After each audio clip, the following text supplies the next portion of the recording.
Hi, Dave. Welcome back to the Mate Night Hey, Podcast. Dave. Oh, let's go. We're ranking every film ever made. This is episode 4, Dune Part 2. We want our rankings to be as accurate as possible. So how do we do that?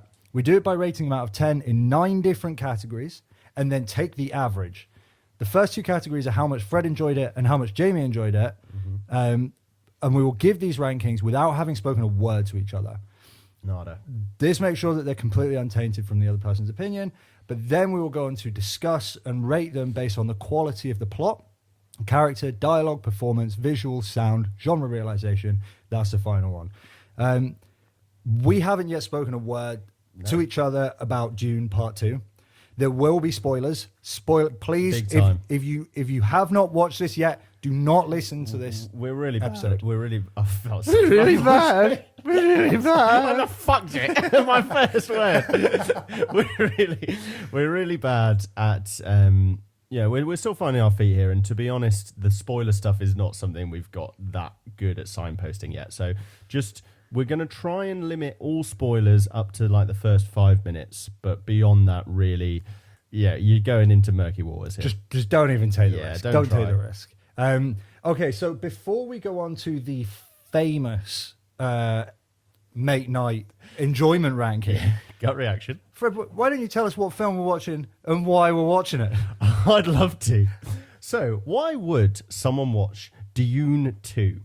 Firstly, the film adapts one of the great works of 20th century fiction. That's Frank Herbert's eponymous Dune, which is a prescient sci-fi fantasy, and it's lauded for tackling some really rich themes of power, politics, religion, particularly, as well as humanity and, presciently, as mentioned, artificial intelligence. And for a long time, it was considered impossible to adapt well into film, and that's because of a few reasons, but particularly the intricate and sprawling network of characters, each one with their own interests and motives. Aside from that, you've got the world building, which is very exposition heavy in the book. Hard to translate to film that. But most notably, it's the heavy reliance on internal dialogue, which, I mean, historically hasn't been easy to film well. When people are talking in their heads, how are you supposed to represent that in film? So this comes out in 1965, and then 2 years after it's first published, in the small village of Gentilly in Bécancour, Quebec, is born Denis Villeneuve, who reads Dune as an adolescent and becomes entranced with the world that Herbert has created. And then when Denis grows up, he becomes a director and goes on to put together a very well-revered catalogue of films, which includes, but is not limited to, Prisoners, Sicario, Enemy. So some of these that we've watched, I know we watched Prisoners together a while back, very good films, and also a couple that fall within the sci-fi genre specifically. And really he's become the modern sci-fi filmmaker, because not many make the move over to sci-fi, and he's doing it effectively. And so all the while he's doing this, he dreams, and it's his passion project, to tell his version of the story he fell in love with as a boy, which he finally gets a chance to do, where it's announced in 2017, 2018, that he's going to have a crack at Dune. So whilst there is a cult following of David Lynch's 1984 version, most would say, including David Lynch himself, that there hadn't been a definitive, well-made film version of Dune until 2021, when Villeneuve's Part 1 is released to widespread critical acclaim. So why then would you be watching Dune Part 2?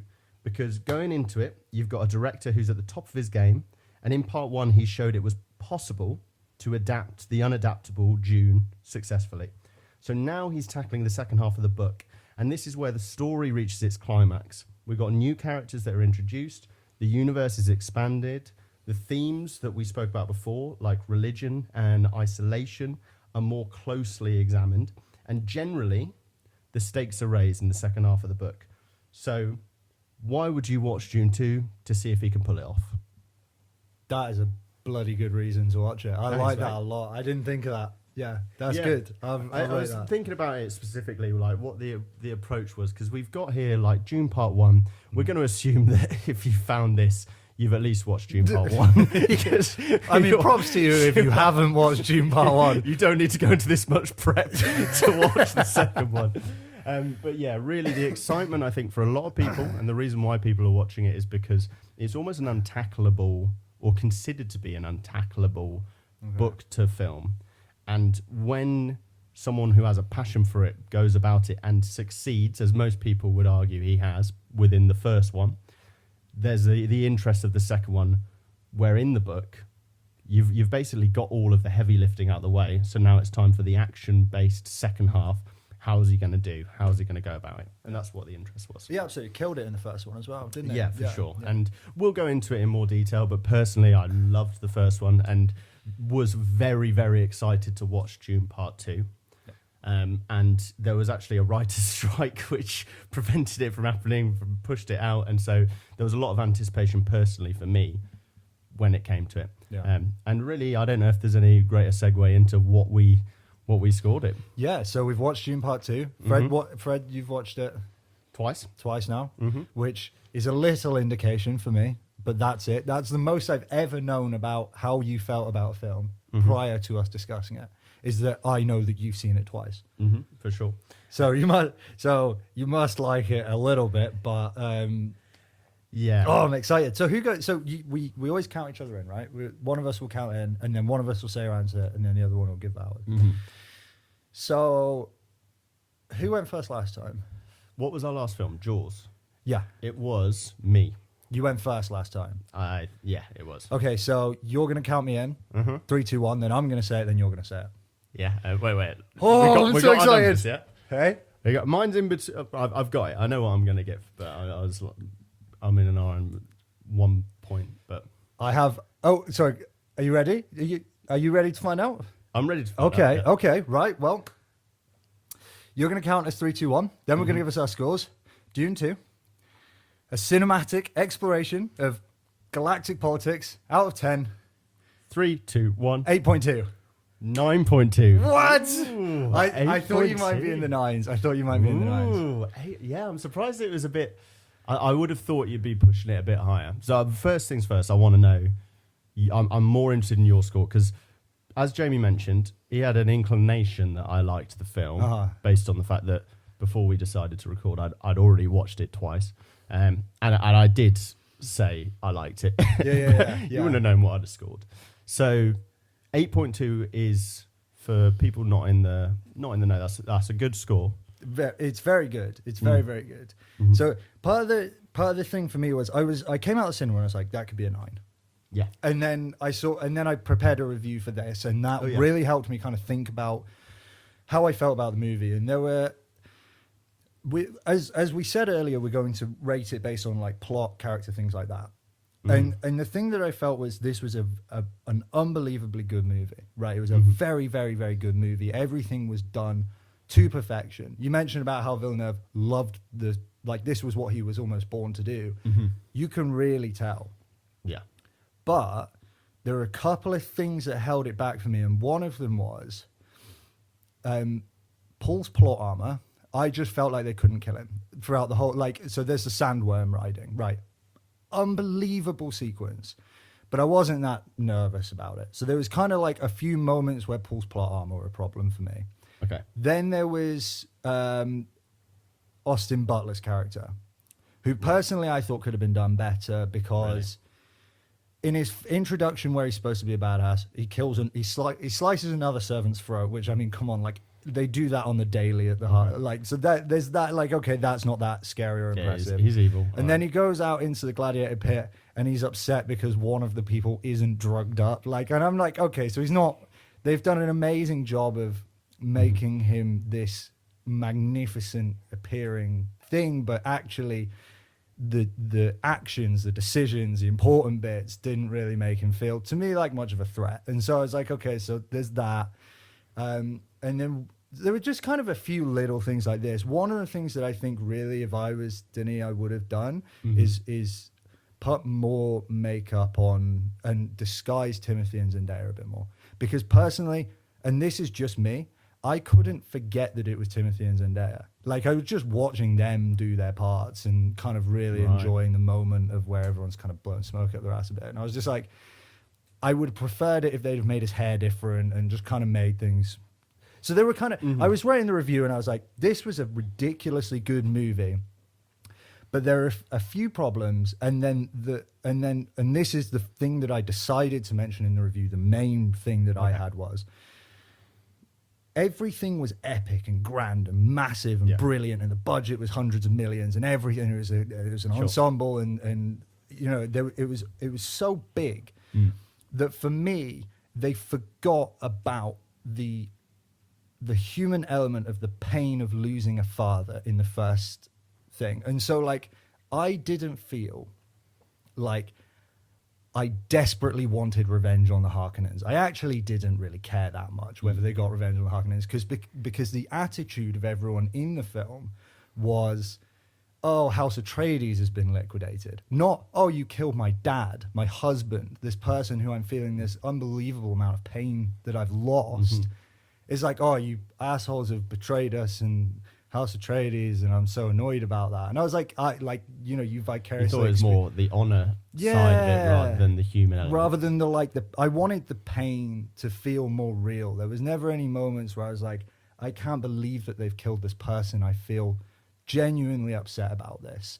And so like the whole driving force, which is sort of pushing Paul forward, which is about revenge, really, to me didn't feel like that important. Like I just didn't really. I was like, yeah, it'd be cool if he got revenge on these guys that betrayed him. They're clearly bad guys. Like that was a bit spoon-fed. So it's kind of, I was going through it and I did that thing where I just kind of thought of everything that I didn't like about it. And I was like, okay, it's going to score ridiculously high in the objective scorings for me. Right. Okay. But the enjoyment was lost on a few things where I couldn't escape from the stardom of the main cast. And I didn't buy the emotion behind the drive of the story. In terms of enjoyment, though, gut reaction. Yeah. Do you still stand by, okay, that's what made my enjoyment less, like an 8.2 rather than a higher score with those particular plot points? The thing that made it less enjoyable was that I didn't feel the emotional connection with the story. Okay. It felt like the best bits of Game of Thrones politics, but not with any of the. It's like I say, it really comes down to pain. It's like I didn't feel any real pain about any of the loss, and like there was during the first movie. It was kind of sad when Jason Momoa's character dies. I forget his name. Yeah. But you don't want him to die. It's the other one.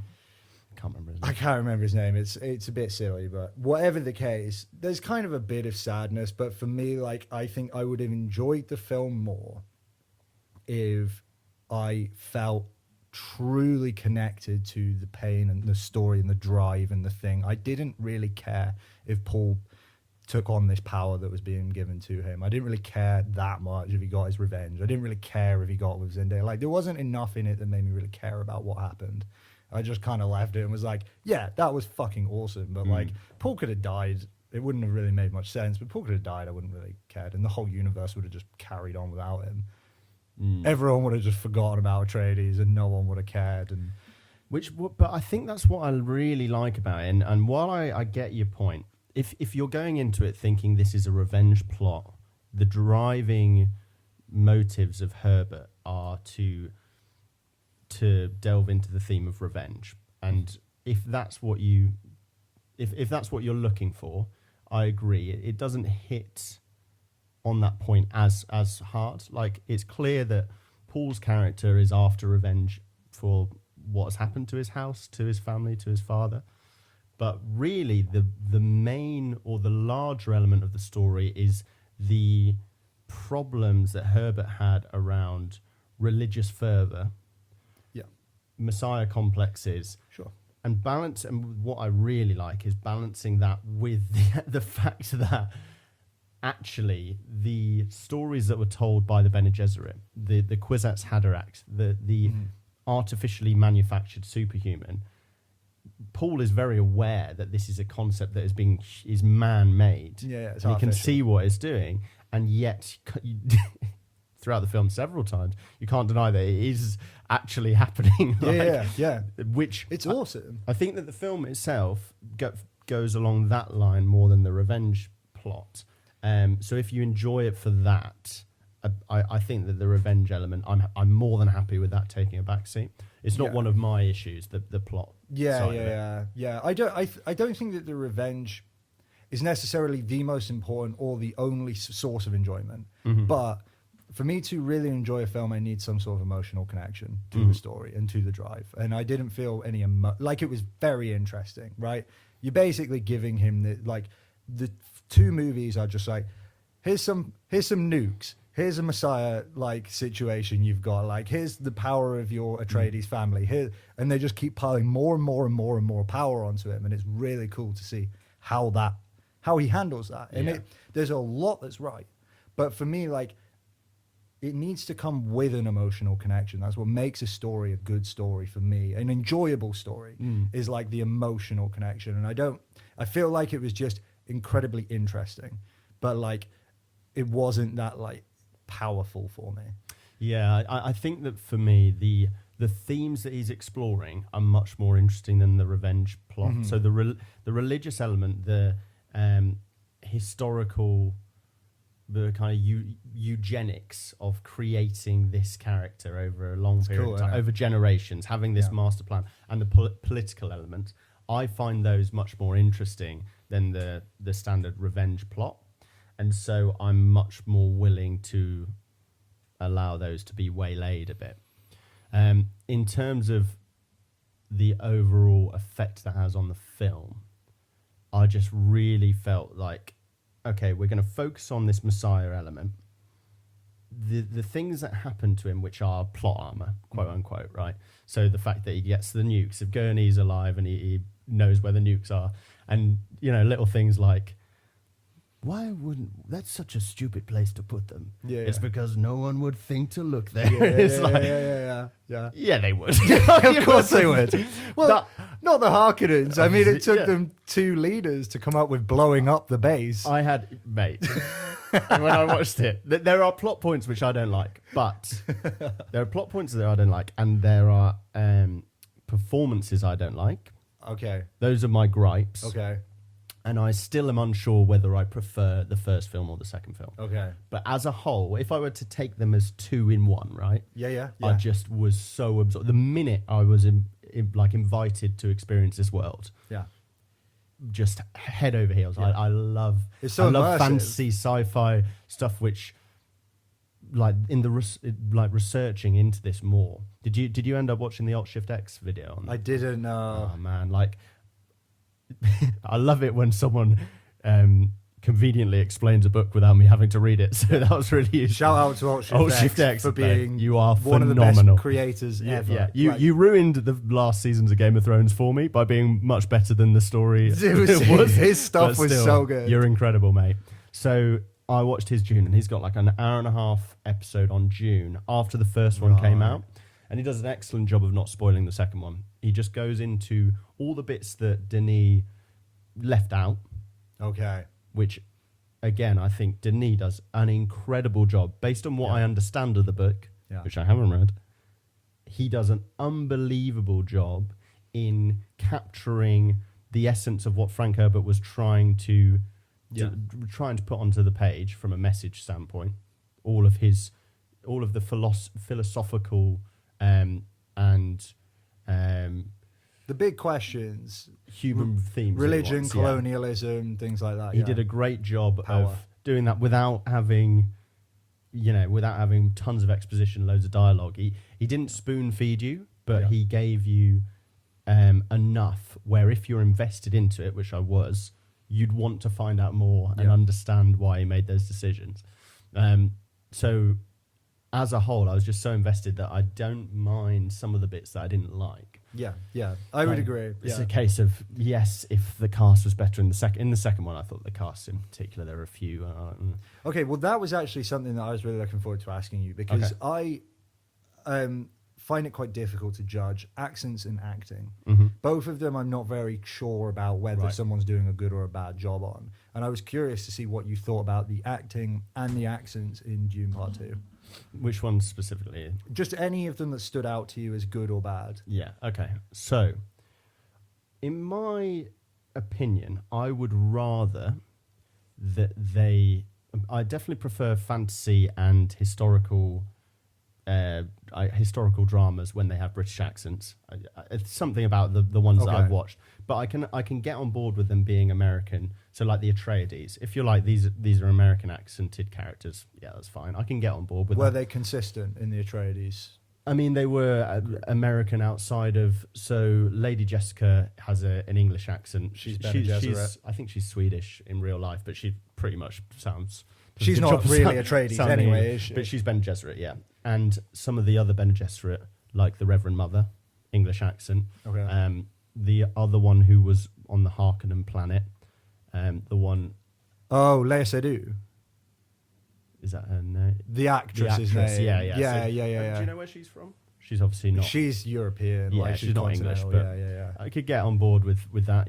Different people across the The world. Bene Gesserit are more like a religion that bring people from elsewhere, I'd imagine. So yeah. I think that. So Florence Pugh is obviously English, doing an American accent. No problem with her American accent, but I did feel like they missed a trick with having the Emperor's family not being English accented. Yeah. I thought that would have suited them better, particularly because the performance I liked least was Christopher Walken's. I that was one that stood out to me as An odd choice. I agree completely. I didn't, and I don't know so acting very well. I'm glad he, in all honesty, although he was an important character, most of the plot didn't go through him, which is good. I agree. Where I disagree, I think my favourite performance is probably Austin Butler.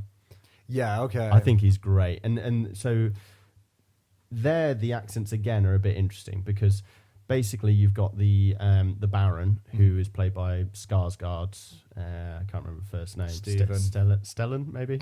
There's a few Skarsgårds. So he plays the Baron and he does his standard. He just does his voice. Good man. Fair enough. But then you've got the Beast Raban, played by Batista. Yep. He does his voice. So you're thinking, okay, I guess it doesn't matter that much. Maybe they come from different areas, even though he's his nephew. But then you have Fade Rocha. We'll call him that, like that, but I think it might be Fade Ralph. Fade Ralph. Yeah. It's something like Fade Ralph. Fred Ralph. We've got something scary like Ralph. We've got Fred Ralph. He decides to just basically completely mimic Skarsgård's accent. And I think he does an incredible job. I genuinely thought, because he's obviously got a lot of makeup on, I forgot who played him when I watched it. Right. You know how the Skarsgårds, there's like a few of them. So Stellan's the patriarch, or I think there's a couple of others either in the same family, right? Or they're called Skarsgård. Like actors. There are a few Skarsgårds. I don't know if they're all in the same family, but they're all from like Sweden. Okay. And one of them is called Alexander Skarsgård. Okay. I think. One of the Skarsgårds anyway played Pennywise in It. Oh, okay. And I was pretty sure it was him. Playing Austin Butler's Ralph. character. Yeah. And then when I found out it was Austin Butler, I'd forgotten who played it. I was like, oh shit, yeah. Right. I was very surprised. Yeah, So I thought he did a very good job. And he also sounded like Stellan Skarsgård. I would agree. I for the record, my problem with that character wasn't the acting. It was more the decisions of how to introduce him, and it just didn't seem like the power scaling of him was just wrong. Basically, they didn't do a good job of introducing him. I get that. For me, all right, from a plot perspective, right, what I really enjoyed was how religion is used and Herbert's vision of creating messiahs, but also conflicting it with there actually being some supernatural elements as well. Yeah. So that was my enjoyment. And the plot, like the great driving force of it. The great driving force. Some of the things that were thrown in to make it happen, where we need to get from point A. Yeah. Paul Atreides is stranded in desert Arrakis to he's going to basically become the emperor or about to take over the empire. I wasn't actually that fussed. I was more overwhelmed with the enjoyment of the different worlds, the different characters that were being so immersive, all with different political motives. I was really, really invested. If it's all right with you, I was curious to just get your take on a couple more performances. Yeah, sure. Timothy Chalamet. Yeah, I'm not crazy about him, to be honest, but I don't. In this, I don't think it's him doing a bad job. I just felt like I could have seen better performers taking it on. I think, all right, he does a good job, but considering he is basically carrying what is now, for me, like a fantasy / sci-fi franchise that I really am invested in. Yeah. If in an ideal world, there would be maybe another actor that I think would. Do you have is there anybody that could come to mind at all that might play? Paul. Who would play Paul? Because it has to be kind of young. It depends if you'd want an American as well. Like no, just anybody who might. And you're allowed, if you come up with somebody who's not of the age now, but who might have fit the role when they were younger, I'd be interested if there was anyone that comes to mind. So you want someone kind of diminutive. Because he had the right kind of stature for the role, right? He yeah, kind of was, like you wanted him to not be too imposing. And funnily enough, I thought he was. I liked him in the first one a bit more. Okay. Like the box scene. Yeah. I've watched that quite a few times, and I think he does a really good job in that. He does do a good job of that. It's almost, maybe it's just the American accent. And this is not just a problem of him or Dune, but typically in fantasy, like the dialogue's not always that good. Yeah. Like Denis the comments on writing that. is, He even says like, I kind of just had to stick a bit to what Frank Herbert did, where he's just very limited on dialogue. You're not talking like witty, sharp, you know, political commentary or anything. But again, like that's kind of less of his performance. So it required a big range, didn't it? You know, because there were moments where he had to. The moment where I thought I really bought into it was when he had the paternal relationships with Stilgard and with Leto in his first, and you could kind of see. I guess it just felt more natural with his stature, which I understand is part of the story, is about this boy being thrust into this. But when you see his relationship and the dynamic between him and Stilgar, him and Leto, things like that, that felt to me much more convincing than when he was trying to be like intimidating in the second film. And that generally just didn't quite hit for me. In my opinion, though, those parts of the relationship are carried more by the other. How good looking is Oscar? Is it Oscar Isaac? Oscar Isaac. Oh my god, he's unbelievable. I didn't really like Javier Bardem. Yeah, I mean he's unbelievably handsome, but in like there's something about Oscar Isaac that's just very traditionally like. Yeah. If you carved the perfect face, that would just be it. And what's his face as well? Who plays Gurney? Thanos. Oh, the guy who plays Josh Thanos. Brolin. Yeah. He's a looker as well. I mean, personally, I would like Oscar's like Jesus Christ, man. Yeah, I mean some real heavy hitters, and then you've got makes you feel sick. You look in the mirror and you're like, oh my goodness. And you've got what's his face in the first one, who dies? You mentioned him earlier. Jason Momoa. Yeah. Jesus, I was thinking earlier, is his beard really shit? He just takes off his beard in the first film. Does he? I was just thinking about it earlier on the drive around. And I was like, is Jason Momoa's beard really shit, or is it just my memory of it? I think that his beard makes his face look good. And then in the first one, he removes it. Does it? And it's a bit jarring. But then you're like, no, he is handsome. Yeah. He is handsome. Did you notice that in the first film, he kept he had like maybe 6 lines, and he kept calling him my boy. Oh, he's bad. Every single line. He's bad. He was like, my boy. Doesn't work. That's what I mean about. Yeah. I think it's maybe the ensemble Americans. They've got tough lines to do. Let's be honest. It's not easy. It doesn't just roll off the tongue, the lines. Do you think that Jason Momoa chose to say my boy every single time he spoke, or was that a line that was given to him? I don't know. I haven't. I wouldn't have thought he'd added it in, because I can't see them sticking with somebody. I think if Jason Momoa turned up and said, "I'm just going to start calling him my boy," someone would have gone, "Yeah, stop that." Yeah. It doesn't really work. Shut up, so Jason. I think it has to be in there. He must call him boy in the book. Right. And for me, look, fantasy is hard. Fantasy's hard to deliver.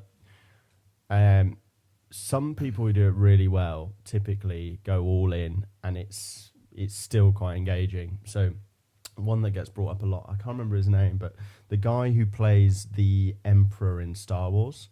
I'm not going to be able to tell you. Yeah, not Count Dooku, but the guy who plays terrible bunch of films. Darth Sidious. Darth Sidious. Is that really his name? Maybe. It sounds like the sort of thing that Star Wars would do. In the film, so in the prequel films, There's a lot of performances which people are lukewarm towards, Okay, yeah. but his is pretty universally considered good. He pulls off this is one thing where for me I don't think Dune will ever overtake Lord of the Rings in terms of fantasy things that I enjoy, and part of it is because Lord of the Rings doesn't have the best dialogue. Like some of Legolas's lines are a bit like, come on, but bit cheap. performance wise, pretty much across the board, there aren't many bad performances. Okay. Like In Lord of the Rings. Lord of the Rings is a really. Is that the one? The cast does a Lord of really the good Rings job. is the series with Samwise in it. Yeah, I mean his accent's a bit shocking. Yeah, but okay. That's not like the best performances but ever. Performance-wise, he's very good. It's just Okay. the accent's a bit bad. But So is there any major people that we've missed? Obviously, I'll tell you a performance which stood out to me as good was Javier Bardem's. He was great. He was hilarious. Good performance, but also it's a good character to play. It is, yeah. As an actor, I imagine he looked and was like, yeah, this is going to be a bit fun. I have heard, so having watched this, done a bit of research into it, people are big fans of both Timothy and Zendaya. Mm-hmm. I didn't care for either of them particularly. No, I wasn't that bought into the love story. No. And then her turn, interestingly, you might have found this out as well, was more of a choice of Denis. Her turn Towards when she goes off in a massive tantrum at the end. going into a tantrum, but also throughout the film, basically her role, as I understand it, is expanded upon in the film compared to the book. They gave her a bit more of a starring role, and a lot of people really like that, and I probably do as well. I just didn't really buy their romance at any point. Part of the points which I found their acting the weakest for me were the scenes where they were supposed to be intimate. intimate. Kiss scene? What did you think of that? Again, just Meh. something that happened in the story that I didn't care about. It wasn't that powerful, was it? It wasn't. No, obviously it wasn't like, oh my god, it's finally happening. At least we knew it was. One of the real benefits of Dune is because he has the visions all before. Yeah. We know he's at least going to get with her at some point. Yeah. You know, It's a nice guarantee, isn't it? Yeah, you feel a bit more confident. Going into the film, you're like, well, at some point he's going to get with her. I'm prepared for probably an awkward scene where I have to see them kiss, and it was. Does it make you uncomfortable when people kiss on camera? Just men and women. But yeah, I was watching it and I was like, it's fine. It wasn't that good. The desert, obviously, her being the desert rose, which springs the water, that was in that scene as well, wasn't it? Yeah. I mean, at a certain point, it is funny just like how Paul is refusing to believe that, he's a messiah or anything like that. When just things keep happening. Like, probably, mate. Yeah. So, okay, so is Paul... I thought this was kind of one of the intentional questions of the film, though. Is like, as far as I could tell, it still was pretty clear that he isn't actually a religious, some sort of paranormal. His powers were within the rules set in the Duneverse. Yeah, nice. I got to use it. Well done. I kind of always got the impression that Paul still is just effectively a plant by the Bene Gesserit. There is no actual unusual level of power in that universe. That's just accumulation of different powers. So the Reverend Mothers, the Bene Gesserit, are able to, I believe this is only the Reverend Mothers. So if you recall, there's quite a few Bene Gesserit, and then it seems like each planet has their own Reverend Mother, which is part of the plot of this film, is Lady Jessica becoming the Reverend Mother for Arrakis.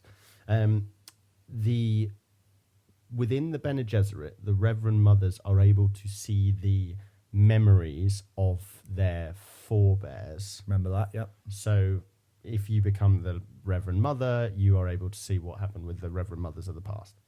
The Kwisatz Haderach, so it is a manufactured scheme that's generations, centuries old by the Bene Gesserit. Very cool of them. Yeah, very cool. And also really cool the way that Herbert created it in a way that you could see his thought process was really intricate in terms of, I think that the stuff around how they'd go to planets early and basically plant the seeds cool, isn't it? of his, religious monuments and things like that, and religious ideas, they would actually plant them and then allow them to spread.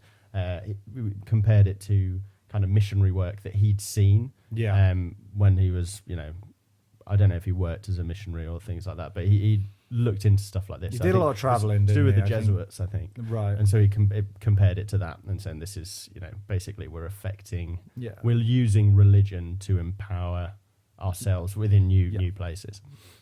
So the use of that was really cool. But the idea with the Kwisatz Haderach is that it's going to, we've planned all these bloodlines, and when this child is born, they are going to be able to not only see, all the previous Reverend Mother's memories, they can see all of their memories and all possible futures as well. So he gets the accumulation of all of the Reverend Mothers, is that right? Yeah, that's where I'm not too sure how many memories he gets to see, but he essentially he has the ability knowledge, basically. to basically see into the future and see all possible futures.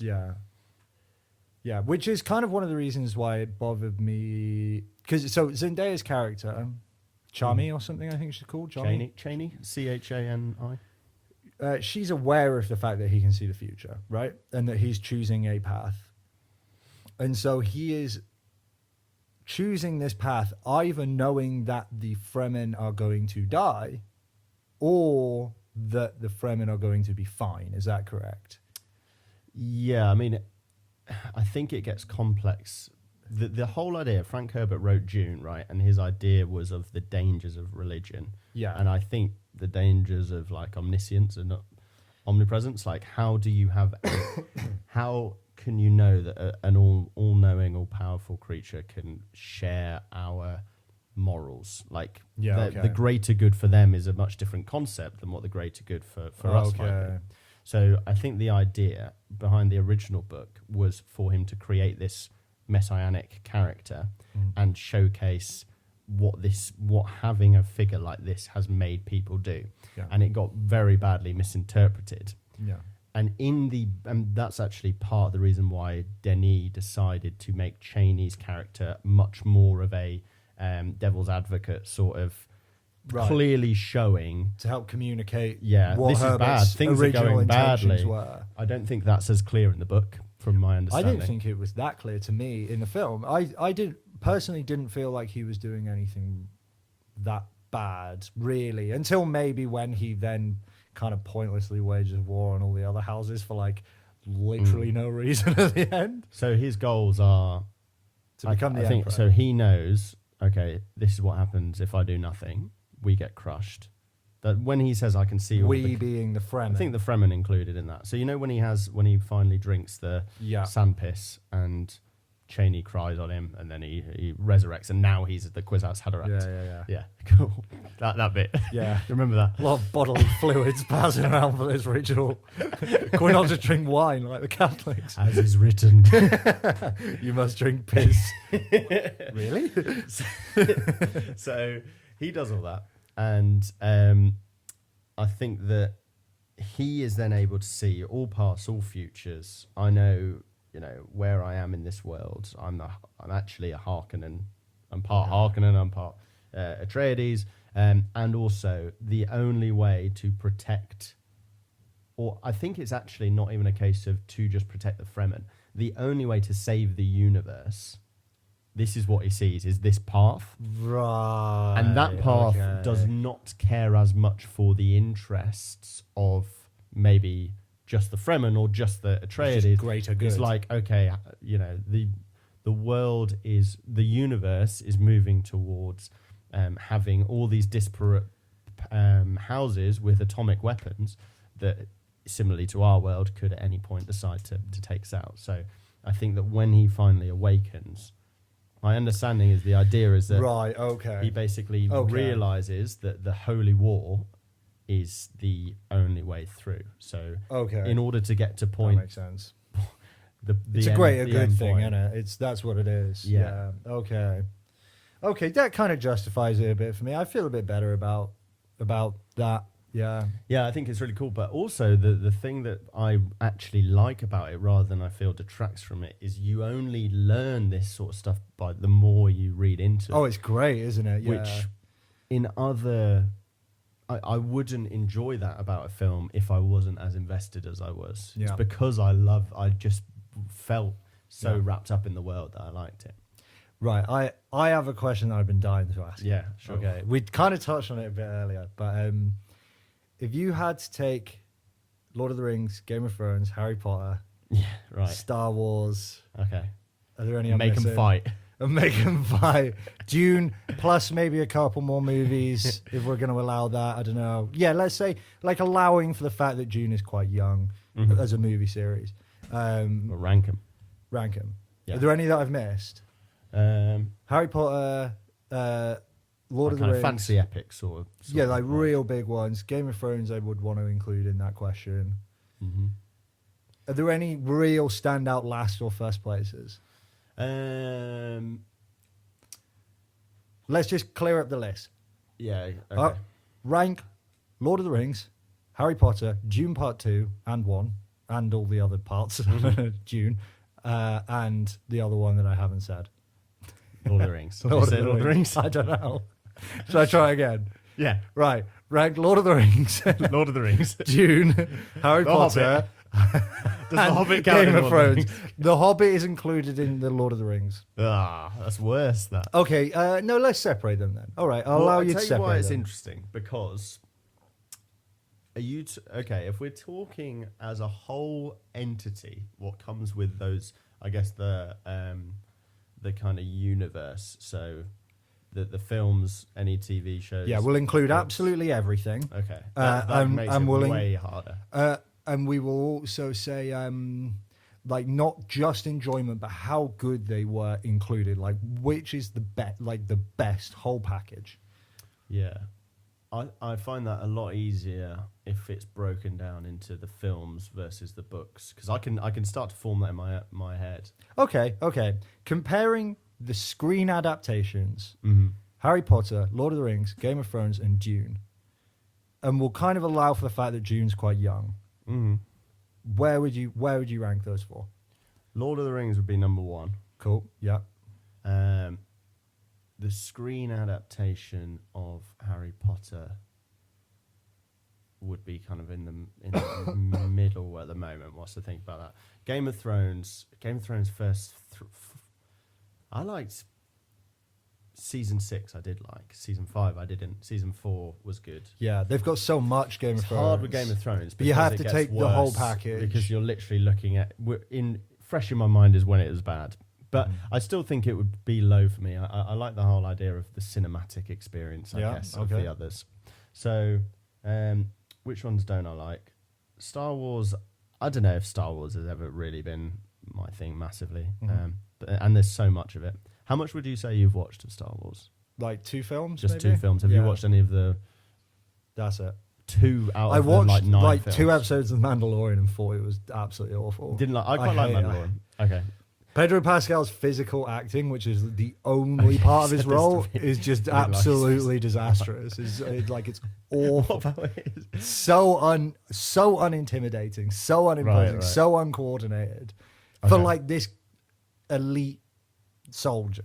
Okay. Yeah. He clumsied around like I would. Okay. Cool. So sorry then, I didn't say Star Wars in that list.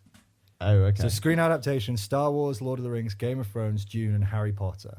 Rank those 5. Screen adaptations, I would have Lord of the Rings. I'd probably have it in that order: Lord of the Rings, Dune, Harry Potter, Game of Thrones, Star Wars.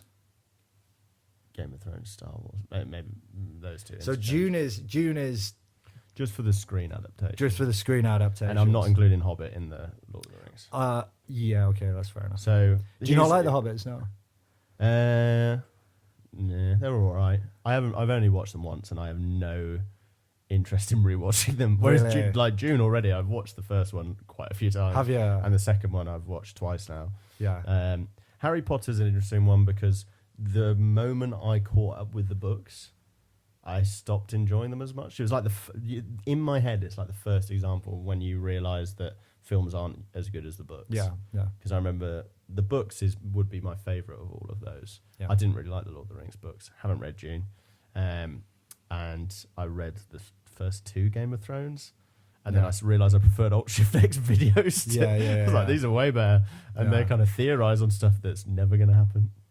The Game of Thrones books are structured a bit pretentiously with this whole thing about like from the perspective of each character per chapter, and apparently it can become quite annoying at times. Yeah, I wouldn't say I found it annoying, unless by annoying you mean if you start getting invested in one character's storyline and then they just completely go on to someone else for like five chapters. Yeah, and particularly if it's someone who's, maybe their internal dialogue you don't like as much. Interesting side note. What do you reckon about this whole... Have you looked into the fact that George R.R. Martin's just never releasing the next book? No? Dude, mate. He's just not doing it? No, but he just keeps he's basically put it off. The last one came out in 2011. Yeah. Which was... It came out before... 13 years. It came out before the first series. Wow. Yeah. So just before the first series... So how many out of how many has he done? He's done, supposedly, his plan was to make 7. Yep. And he's done 5. And he is 75, I think. And it's gone something like this. It's gone like 90. So the first 3 were like 1996, 1998, 2001 or something. And then there was I think there was like a 3 or 4 year gap between the 3rd and the 4th. Okay. And then the 4th and the 5th, there was I think, 5 year gap, I want to say. Okay. It was 2011. Yeah. And then he's just not written anymore. But he's done loads of other stuff. Good man. And every time people ask him about it, it's getting to a point where people are just starting to realise that the going thought is that it's gone a bit out of his control. In terms of what? So he refers to himself as, I can't remember the 2...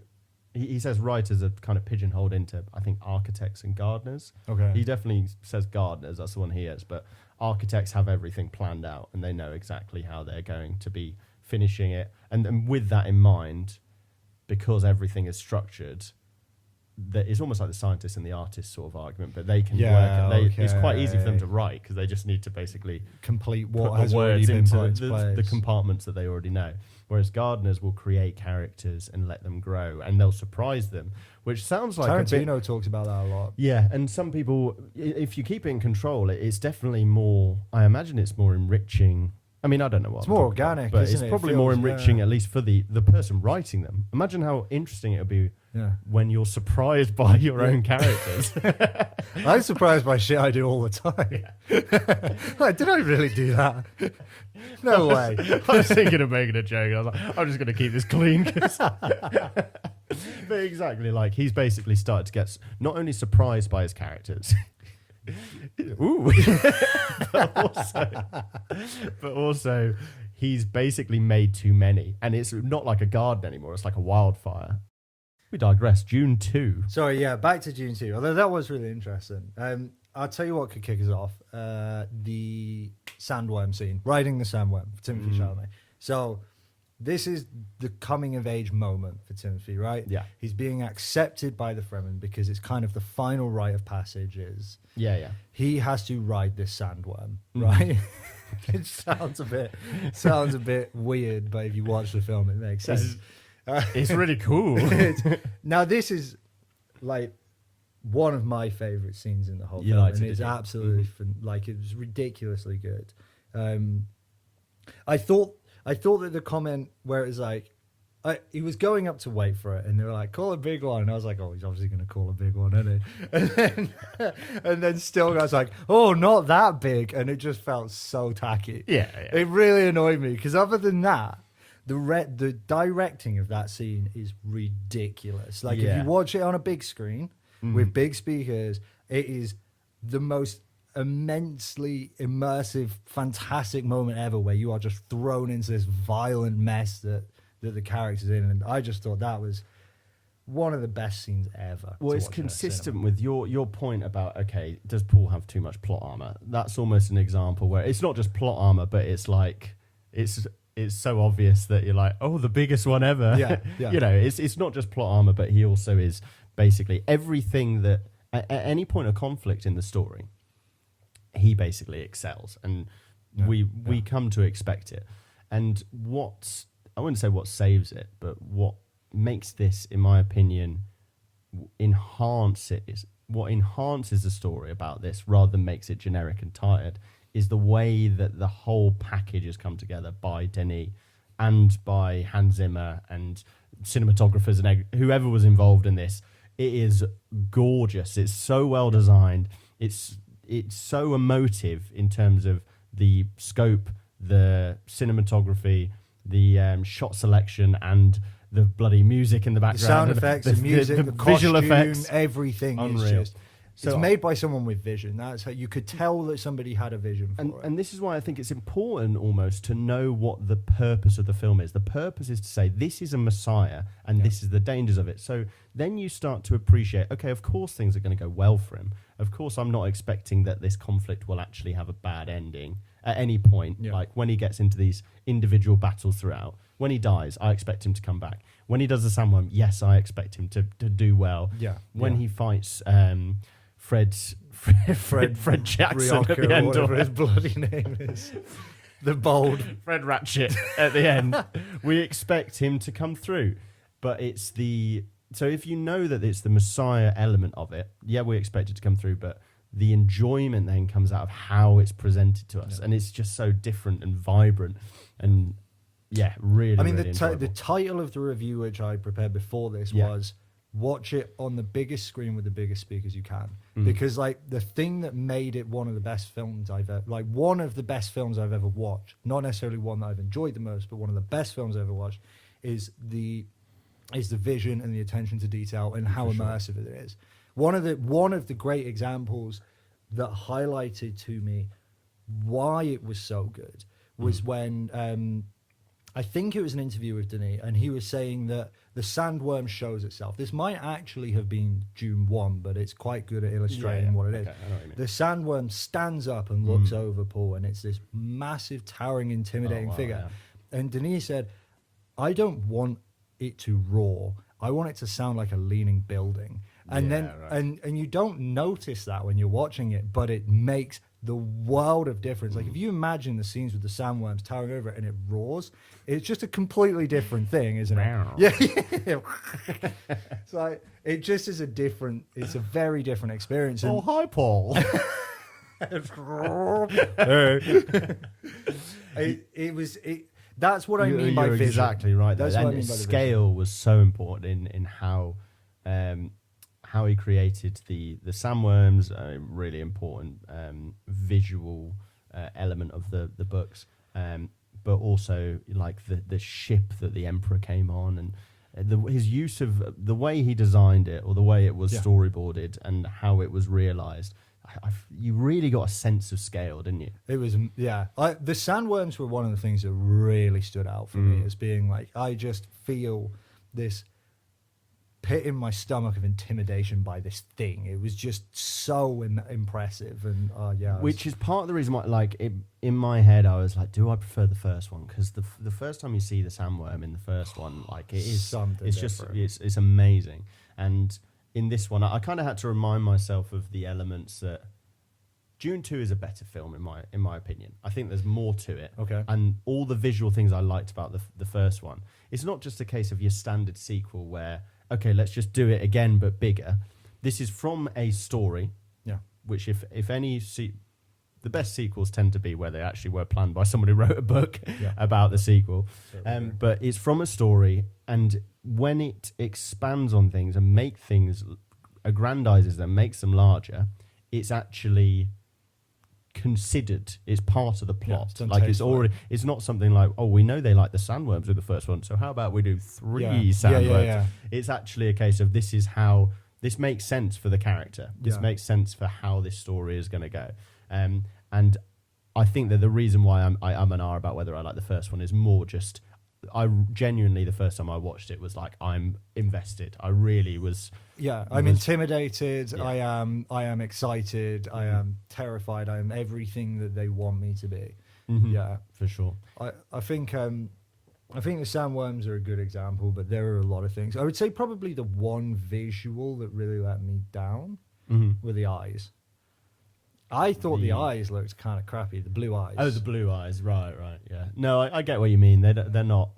They were beating this drum about how brilliant it was that they used AI for this one. They were like, it was great. We used AI for this one. Read up into this. So in the first film, they frame by frame made the eyes blue, right, with post. With this one, they were like, oh, it was way easier. We just showed it a couple of eyes made them blue, and then the AI did the rest.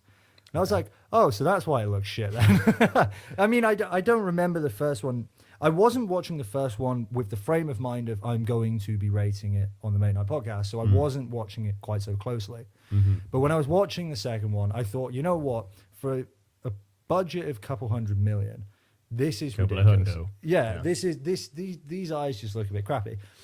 And when you take into consideration just how ridiculously good the sandworms were and the Emperor's whole... The vision of the Emperor's whole orb thing and how that floats over the city and everything is right visually for me. Everything apart from the eyes. The eyes just looked really crap. Yeah, fair enough. The eyes, I'm not too keen on either. There are a couple of elements from the first one as well where I did also think that looks quite obviously CGI, and it's interesting how that is compared to the worms, which they almost seem photorealistic, right?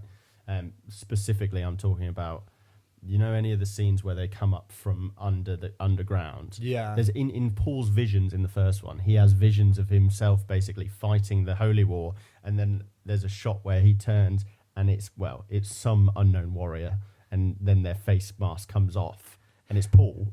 No, with blue eyes. And I remember thinking that looks shit. But he does that. And then you've got you don't really mind that so much. No. But I tell you what I absolutely loved about the second film is the Harkonnen scene, like on the Harkonnen planet. What did you think? Other than the fact that he probably, the actual fight itself. The actual fight, separate to the fight itself, I thought it was brave, and therefore I kind of respect that. But personally, I just kind of felt like I was spoon-fed the Harkonnens, right? Okay. I felt like every scene you introduced when they cut someone's throat, they were just bad guys. They wore black. They were on a black and white planet with big gothic-looking buildings, and everything was bad and evil. And so, I think that when I then watched the scene on the Harkonnens planet where it was like, oh, it's black and white, what a surprise. I was kind of like, a bit, for God's sakes, can you not make these guys a bit more complicated than this? And I thought that as a directing decision, it was confident and brave. I'm assuming you saw this, but it's shot in infrared, right? Right. So it's black and white and infrared overlaid over each other. Okay. And that's how it looks. How they've managed so strange. And the reason that he did that is because he didn't want the sand in the pit to look like Arrakis. Right. So he said the sand in the pit, it looks too much like Arrakis. Let's try recording it in black and white and infrared.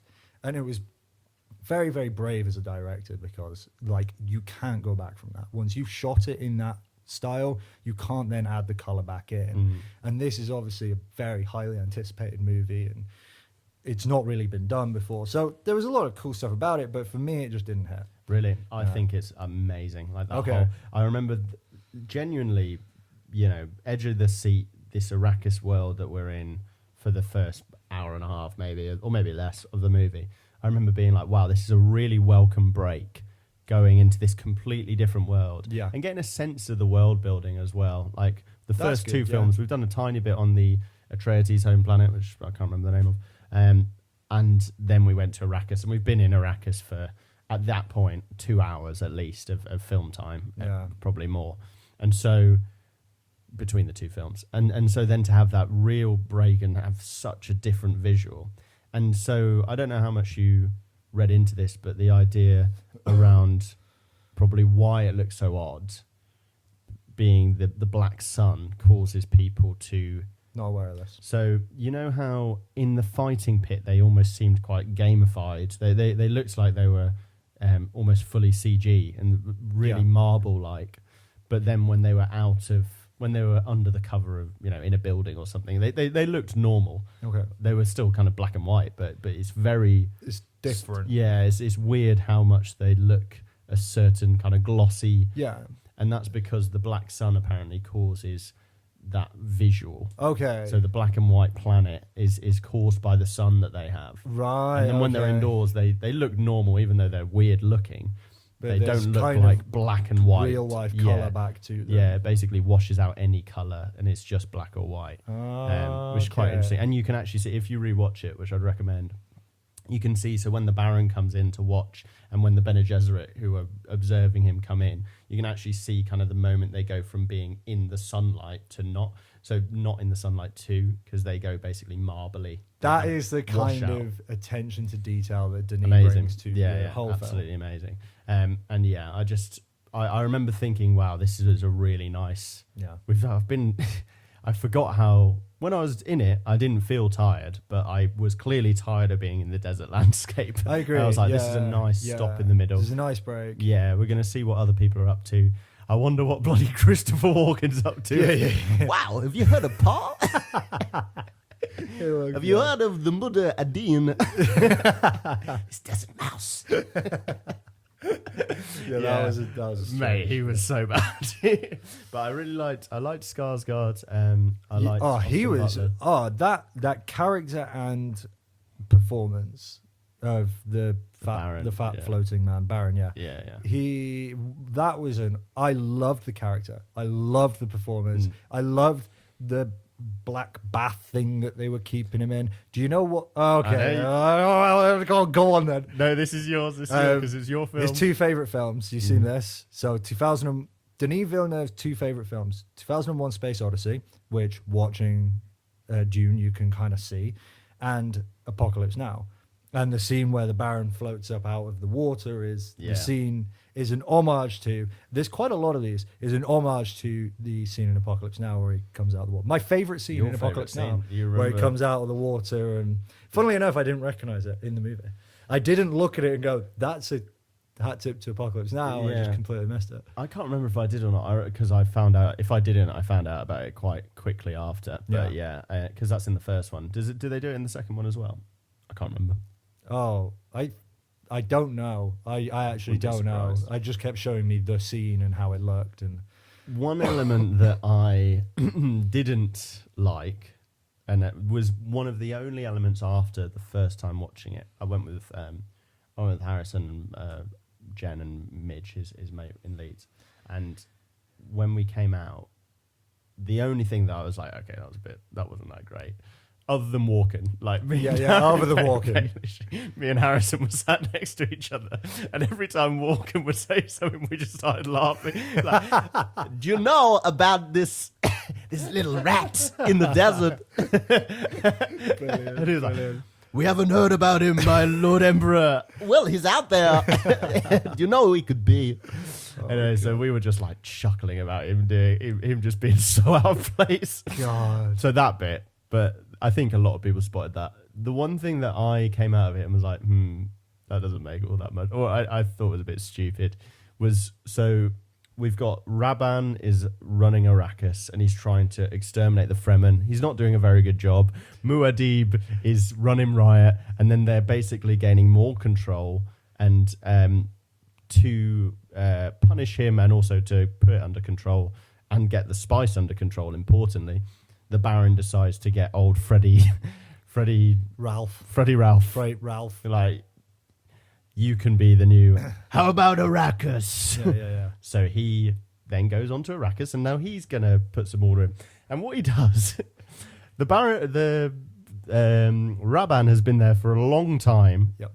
And been totally ineffective at quelling this. Desperately trying to get things under control. Killing his minions, going out into the field. Killing minions in the Harkonnen thing is not like... Just adding to the suspense. They do that Killing all the time. minions, which is fairly common. It's a bad role to get. So he's doing that, killing minions. He's going out and he's trying to fight... At certain points, he's going wild, isn't he? He's actually going out into the field and risking the life of more of his men and himself. And then to take on the Fremen. To take on specifically Muad'Dib, who he's shouting about. which I did find cool, by the way, how you could see his legend growing. Yes. Like they knew of his name. Yes. They didn't like sugarcoat, and they literally, it went from a point of he started to get a bit of fame within the Fremen. Over the next couple of scenes, you can tell he's had such a splash that the Harkonnen know of this mythical Muad'Dib. The Emperor's heard of Muad'Dib. Very cool. But anyway, he goes out, he's failed, comes back. Cannot, for the life of him. Can't do anything. And then Ralph. Freddie Ralph comes in, he gets given, the first thing he does is just get a ship, go over to a known Fremen location and just bomb the shit out of it. And then literally the Baron is with him and he just goes, good old-fashioned artillery. Why didn't I think of that? They're just like, we'll just breeze over the fight. Freddie Ralph turns up and literally within one scene he's like, why don't we just bomb them? And it actually affects the whole, Oh, it yeah, makes yeah, yeah. Paul decide, okay, I'm going to go down south to the desert. Oh, they're serious now. They've decided to actually use their weapons Probably on us. could have done that. Oh, at an here's the earlier thing point. that Faye and I disagreed on kind of on this. To think that they are tens of thousands of years in the future, right? You would have thought that they would have come up with better ways of fighting strategy-wise and combat-wise than running at each other with swords in massive groups, right? That annoyed me a bit because, like, yeah, you've got your shields, and so guns are less effective, but the first species to come up with a gun that overpowers that shield, then when you guys all stand in a massive army outside you, we just shoot at you. Like, they kept doing battle scenes like in Lord of the Rings where you'd run at each other with swords, and it seems like such an ineffective way of waging war. I've got an answer to this, and I think, so you kind of alluded to it. So the whole idea around the Duneverse is that they were at a similar stage of evolution to us where artificial intelligence was first starting to be used, and then they immediately realized the dangers of it and just said, okay, no more machine learning, artificial intelligence, that's done. And so thousands of years pass, and in order to essentially have the same effects of machine learning, different humans have evolved to have different qualities. So you've got, I think, Mensat they're called, are basically like supercomputers which are able to mathematically calculate anything.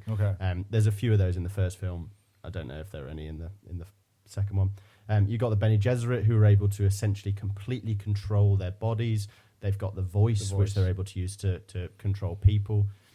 You've got kind of the Harkonnen and Sardaukar, different warrior planets, Atreides, all of these people. They got their thing. So what they have done is they've basically created a lack of a requirement for technology that can think for itself. And one of the elements of that is the creation of the shields, which prevent quick-moving objects from hurting anyone. And then only the slow-moving objects can go through. And this is why they only work with... this is why they only use swords, which I know you were alluding to. The thing I think about it is this, like, okay, there are probably ways around it, which would make sense, but the concept is something that Herbert thought of and is quite clearly a very cool concept. So I don't actually put much stock in thinking too much into how you could go around it when realistically I get the idea. I don't like it when armies run at each other. It annoys me. I just think it's such a dumb way of going to war. Yeah, I know. It was a bit like, okay, we're all just going to pincer them from this point. But the nuance, I guess, was that they had tricked the Emperor to coming down and basically trapped him in this pit. Yeah. And we can go Which was brilliant strategy. It was really cool. It was like, we got this sandstorm coming. We're going to knock out the defense with our nukes so that the sandstorm and then we're going to... And then what we're going to do is we're going to run at them with swords. And it's like, what? Like, do you not have any other better way of attacking this massive group than just like inevitably killing at least the first 10 rows of Fremen that you throw at them? Yeah, I don't know. I mean, they came out with sandworms, didn't they? They attacked them with sandworms. The Fremen came from underneath. That was kind of cool. Why run at them? If they didn't run at them, what would they have done? They'd have just stood there and died the same as they did in the film. Yeah, I suppose they could have just blown them all up. They could have just blown them all up. Well, Paul does need to get to the... Yeah. So they have to be a little careful. Yeah. But Paul, who's like, I really care about the Fremen, is like, and I've got these bombs, which, if I blow up over there, throw rocks at these guys, so that could work. I've probably got about 1,000 other options I could consider. Yeah, okay. But what I'm going to do is I'm going to tell all of my least favorite Fremen to run at them. With swords. And my girlfriend. And my girlfriend being right at the in front. a strop with me. That'll show her. Yeah, okay, so here's my thought, and here's why I liked it. I felt like it was pretty anti-fantasy trope of we're going to have a big battle at the end because they mopped the floor with them. That's true. Yeah, yes, maybe their war tactics could have been improved, but the point being, like, we've watched Lord of the Rings does a fucking great job of the final battle. So it's good, but it's just very different, this, which I like. Yeah. You've got your one that we didn't really mention in that list, by the way, was the Avengers. So Endgame. Okay. That is very much all of our guys and all of your guys all together. Run at each other in the park. It felt like I've seen a video on the stakes of that being worse than Lord of the Rings Two Towers, and I agreed. It was very much like here's this person rolling out and they get to do their bit, and then this person does their bit. And in the end, it won't really matter because we'll all just do something that wipes everyone out at once. So I really liked it. This was a case of everything had been in place. They'd strategized around. Paul basically became an omniscient god. That's great. And was able to get in place. I know what's going to happen, and it's going to be they're going to come down. All of this is going to be in play. They didn't even show they showed kind of the start of the fight, but essentially it was just, okay, Paul's here now, kills the Baron. Yeah. Pretty cool. I liked that was great. Liked That the was death so of the Baron cool. scene. Killing the Baron was brilliant. The way they all watched him. That was the one moment where Timothée Chalamet's imposing scenes felt real. And I think for me it was because they covered him in costume and makeup. You know what, on that actually, so I want to make sure I'm clear on my thoughts on Chalamet. I think he was good. Yeah. I think it was, and there were bits that he had which were supposed to be hyped up bits, which I felt hyped up in. Like the scene where he goes south and they're all in that big, That's quite cool, yeah. and he starts just calling people out. Was sick. I thought it was, when he says, when it all culminates and they're like, what are you going to do? And he's like, I'm going to bring water to Arrakis, or, however he finishes it off. I was like, yes, we are. And he goes up to that. I took my top off. Yeah, literally. Yeah. And then the other one is just before the battle when he comes out and just goes, like, he puts his fist in the air. So, like, an army of Fremen just going, let's go, my dude. Yeah. That is, I thought it was sick. I just think that, he didn't necessarily need to be that good for that to be amazing. Yeah. And maybe there could have been a few actors who could have done a better job potentially. He was good. He wasn't bad. Yeah. Okay, one thing on the battle, I loved that they wiped the floor with him. I liked that bit. I agree. I pretty much liked that they cut most of it. I think it was unnecessary. I liked that was cut. I didn't like the final fight between Rabban and Gurney. I thought that was kind of pointless. So, do you know what? I can't even remember it that well. Which it says it. It was like, considering they did a good job of raising and lowering the stakes at certain points, that one it was kind of pointless. They're just like, I didn't really like Gurney. I've never really liked Gurney in any of it. He was all right, but he was a bit of a kind of trope, and he was a bit of a kind of like, I don't know. I just wasn't that convinced by his character. No. I kind of could have just not had him in it. Do you know what he was good for? He was good for when Paul's not just hyping up the Fremen, but he's also hyping up the Atreides, because Gurney is the only Atreides left. So when at one point Paul puts his ring on when he's basically giving his hype speech to all the Fremen and announcing himself as he's the Kwisatz Haderach. What do they call it? Do they call him Muad'Dib, or is that the name? Who? You know they the Fremen. Yeah, they've got a name for him as their Messiah. What's that name? Do you remember?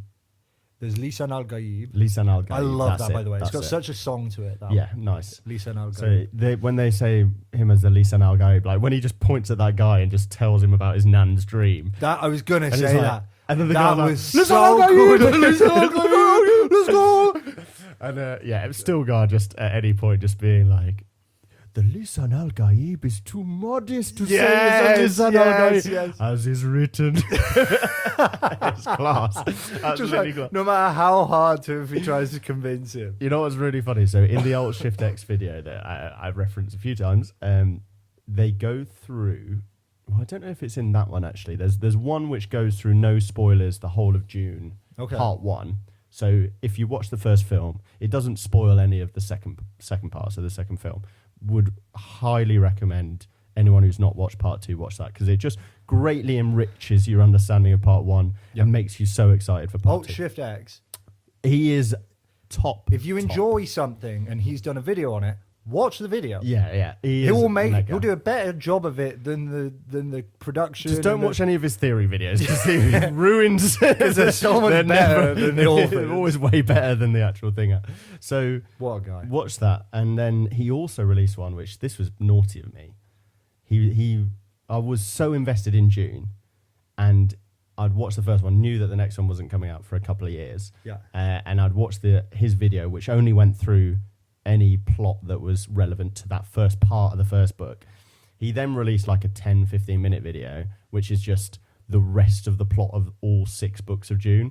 And I just watched it. You, Freddie. I watched it and I was like, that's fucking Let's go. Yeah, so I watched it, and interestingly, it doesn't really matter too much, because it sort of changes. The first 2 books, I think, are kind of a story in themselves, and it almost becomes a bit different after that. Okay. And it gets a bit more psychedelic and weird as well. But it didn't ruin this film for me at all. But one of the things I did remember watching it was that they basically he made it clear that Stilgar becomes like a radical. He's his like most fervent admirer and fan of the Lisan Al Gaib. He's like a religious zealot, basically. Yeah. And I remember watching, I was like, how are they going to do that? Because the first one, in the first film, you would never get that sense. Yeah. And there are subtle things that he does in the first one where he basically references the fact that he thinks Paul's a bit special. But then in the second one, he basically goes from that to being like when, I'm convinced. When he shows Lady Jessica the big pool of all of the dead bodies, the water, and he's like, the first way you're able to tell that maybe he thinks he's something, and Jessica's like, do you believe in Paul? He's like, there are signs. Yeah. And then literally the next scene from then on, he's just going, listen, I'm going to Yeah, he's great. He's brilliant. I didn't quite understand with that, and maybe you'll be able to explain it to me. The scene, so there's the scene where he talks to Lady Jessica in front of the pool of people's water that had been drained from when they died, this kind of holy pool. And he says to her, I want you to be the Reverend Mother, the leader of our people, religious leader kind of something thing. like that, yeah. A very, very important figure. But the scene prior to that is him in a council with seemingly no authority, where none of them believe anything about the Lisan Al Gaib, and they all think that she's just like a spy. And then the next scene, he then puts her in this like ridiculously powerful position. So what? Yeah, I get what you mean. Here's my understanding, which might not be entirely right, but he's the only one who can speak for that siege at the main. You know, later when they go to the main thing. So I do think he is the leader of that whole siege. He's a decision maker. Yeah. So when they're talking, kind of shooting him down, as far as I know, he is actually still the leader. Okay. With regards to the Reverend Mother side of it, that has to be a Bene Gesserit, and so I'm pretty sure when Jessica came along, they probably were like, well, that makes sense. Our Bene Gesserit is dying, and we have to have a Reverend Mother has to be a Bene Gesserit. So, I mean, we don't really have any other takers. So, I think that would probably something. Okay, that's fair enough then. One of the things that I wanted to praise it for, film 1 and the first half of film 2, Jessica was annoying, whiny, didn't like her. And then she got the face tattoos and became this manipulative, evil, fantastic, brilliant character. And she was so cool in the second half. So you didn't like her in the first... when she was like crying when he was doing his hand pain thing. And like, she's just kind of a bit weird and like, just kind of... Everyone's just kind of like, shut up, Jessica. And it just, I don't get anything from her. She's really, have you watched any interviews of her outside that she's really cool? She's like, well cool. But yeah, I get what you mean. I think in terms of the annoying side of it, she was obviously directed in the box scene, which is sick. And also, have you watched, there's a breakdown by Denis Villeneuve of the box scene on YouTube? Mate, so good. He basically just makes you realize how passionate he is about Dune. Like, he was asked by Vanity Fair to break down a scene from Dune. He decides the box scene, which is a very famous scene. Yeah. from the book anyway. And he just is clear how important he felt this scene had to be and how much effort and thought he put into it. Yeah. And there he goes like, this is exactly how I saw it when I read the book by Frank Herbert at 14. It's a pretty good accent, that, mate. I'll take it. So he put so much thought into it. And he explains there that the reason Jessica cries so much is because all Bene Gesserit have to go through that test. So it's not just she's upset because Paul's in trouble. She is remembering how much pain she was in. It was obviously so horrifying, this pain, that it's making her like visibly. I get what you mean though. It's like she's a bit spidery and annoying and fine. Like you don't have to have every character really cool at the start. She becomes quite funny in the second one where she's just like chatting to her belly. Oh yeah, that was a bit. And I think it's important to distinguish when it's character, writing, acting, whatever. Yeah, right. This is a character thing. This is the writing thing. But the whole like, oh yeah, my baby says your breath smells. It's not me. It's just it's like, oh, my baby thinks that you should do this. It's like, yeah, okay. Maybe you're just being passive aggressive. And I found it pretty funny. Like, I mean, because they explain, because at first she's like, I can hear her. She speaks to me. Yeah. And you're like, wow, that's pretty horrifying. And then like the next scene, she's just like, Paul's all right. Yeah, she's like wandering along. She whispers from the deep. From the deep. She said it's a good day. It's a nice sunny day today.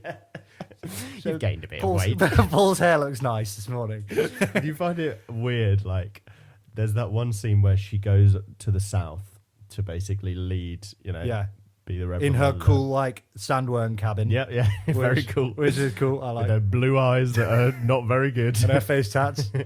So she does that, and then Paul's like, "I'm not going. I refuse to be swept up in what you're trying to do." Yeah. And then like she goes, "All right, fine, whatever." And then like the baby speaks through her, and he's just like, Remember your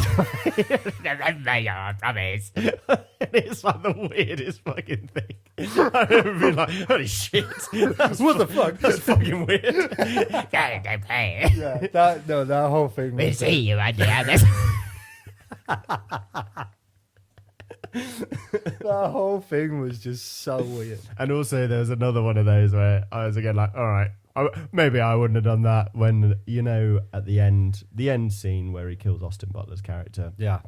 And she has like a weird psychic conversation with the Reverend Mother. I was like, Yeah. I said this when I wrote that script about internal dialogue, and I was genuinely, it actually made me appreciate how well he'd done Denis in the first film and the majority of the second film in not having any real internal dialogue scenes. Yeah. And still being this clear in his vision and presenting his vision so well. Yeah.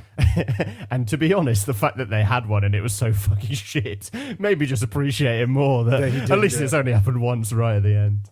Yeah. I think it's fair to say that Denis Villeneuve basically it's almost a masterpiece. Like it's almost like there is his attention to detail, his passion for the project, his vision, everything is just so well done from his perspective. Yeah. You can tell it was made by somebody who loves what they were doing. For sure. And you get that sense when you're watching it. And so like there was the odd little bit where maybe I would say, the blue eyes could have been better, and there were odd bits, but actually on the whole, that was one of the best jobs as far as I've seen a director do. Like one where the directing has stood out to me as being like, wow, you can see it's come together. Yeah.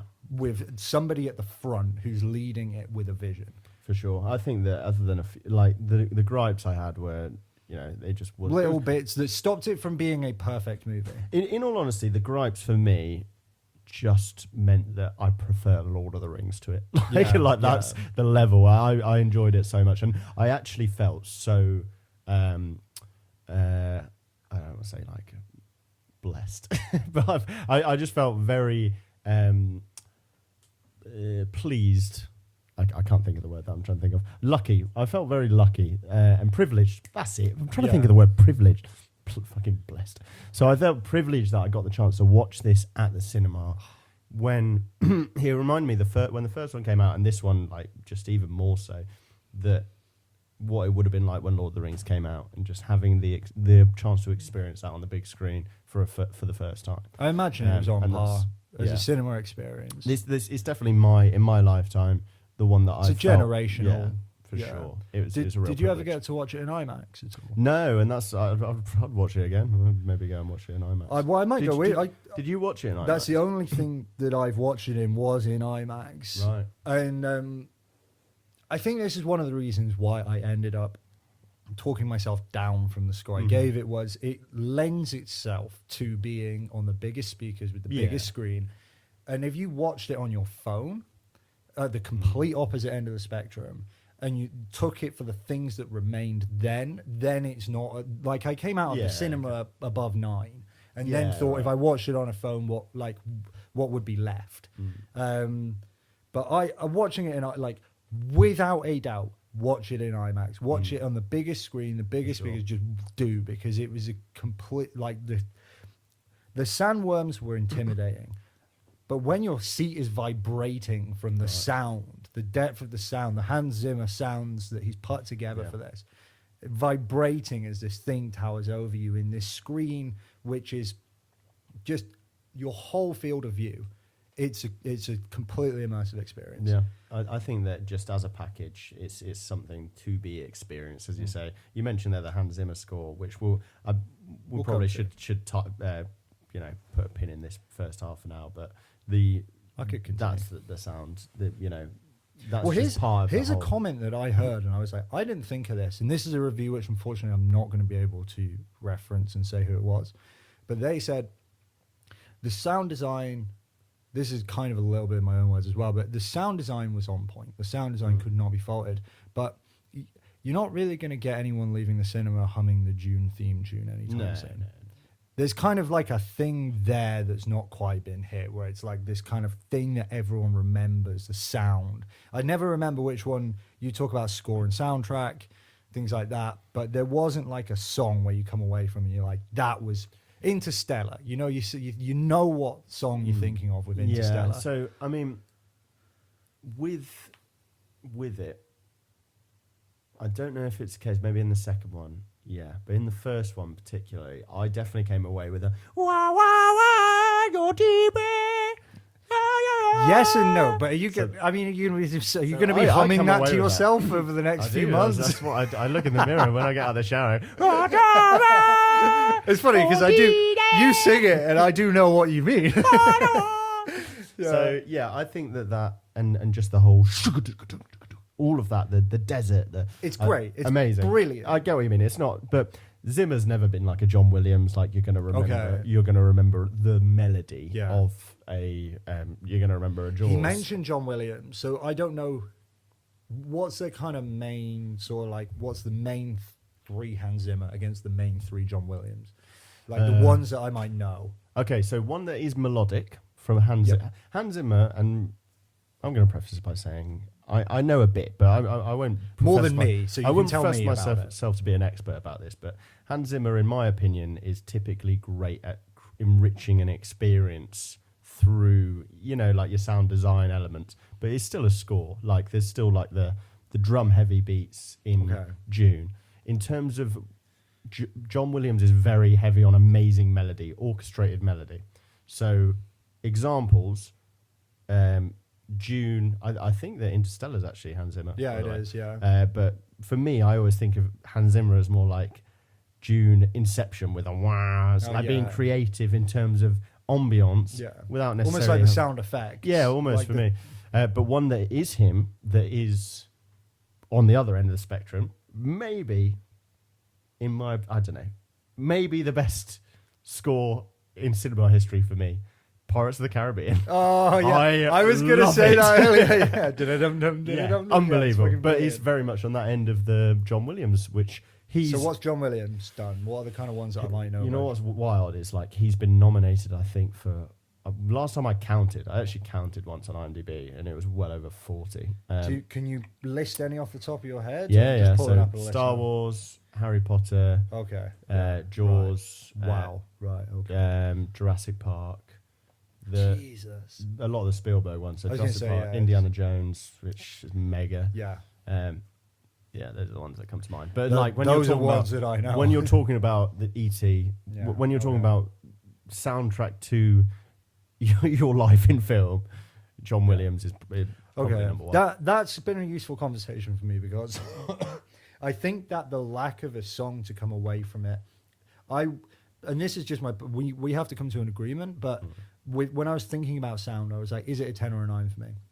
And with that explanation, I personally would be more comfortable giving it a 10 now, because the thing is, like, when the sound in that movie was ridiculous, like the actual I've made a few videos, as you know, right? Yeah. And what you start to realize is you, as a human being, where your main sense is your sense of sight, really, that's what stands out.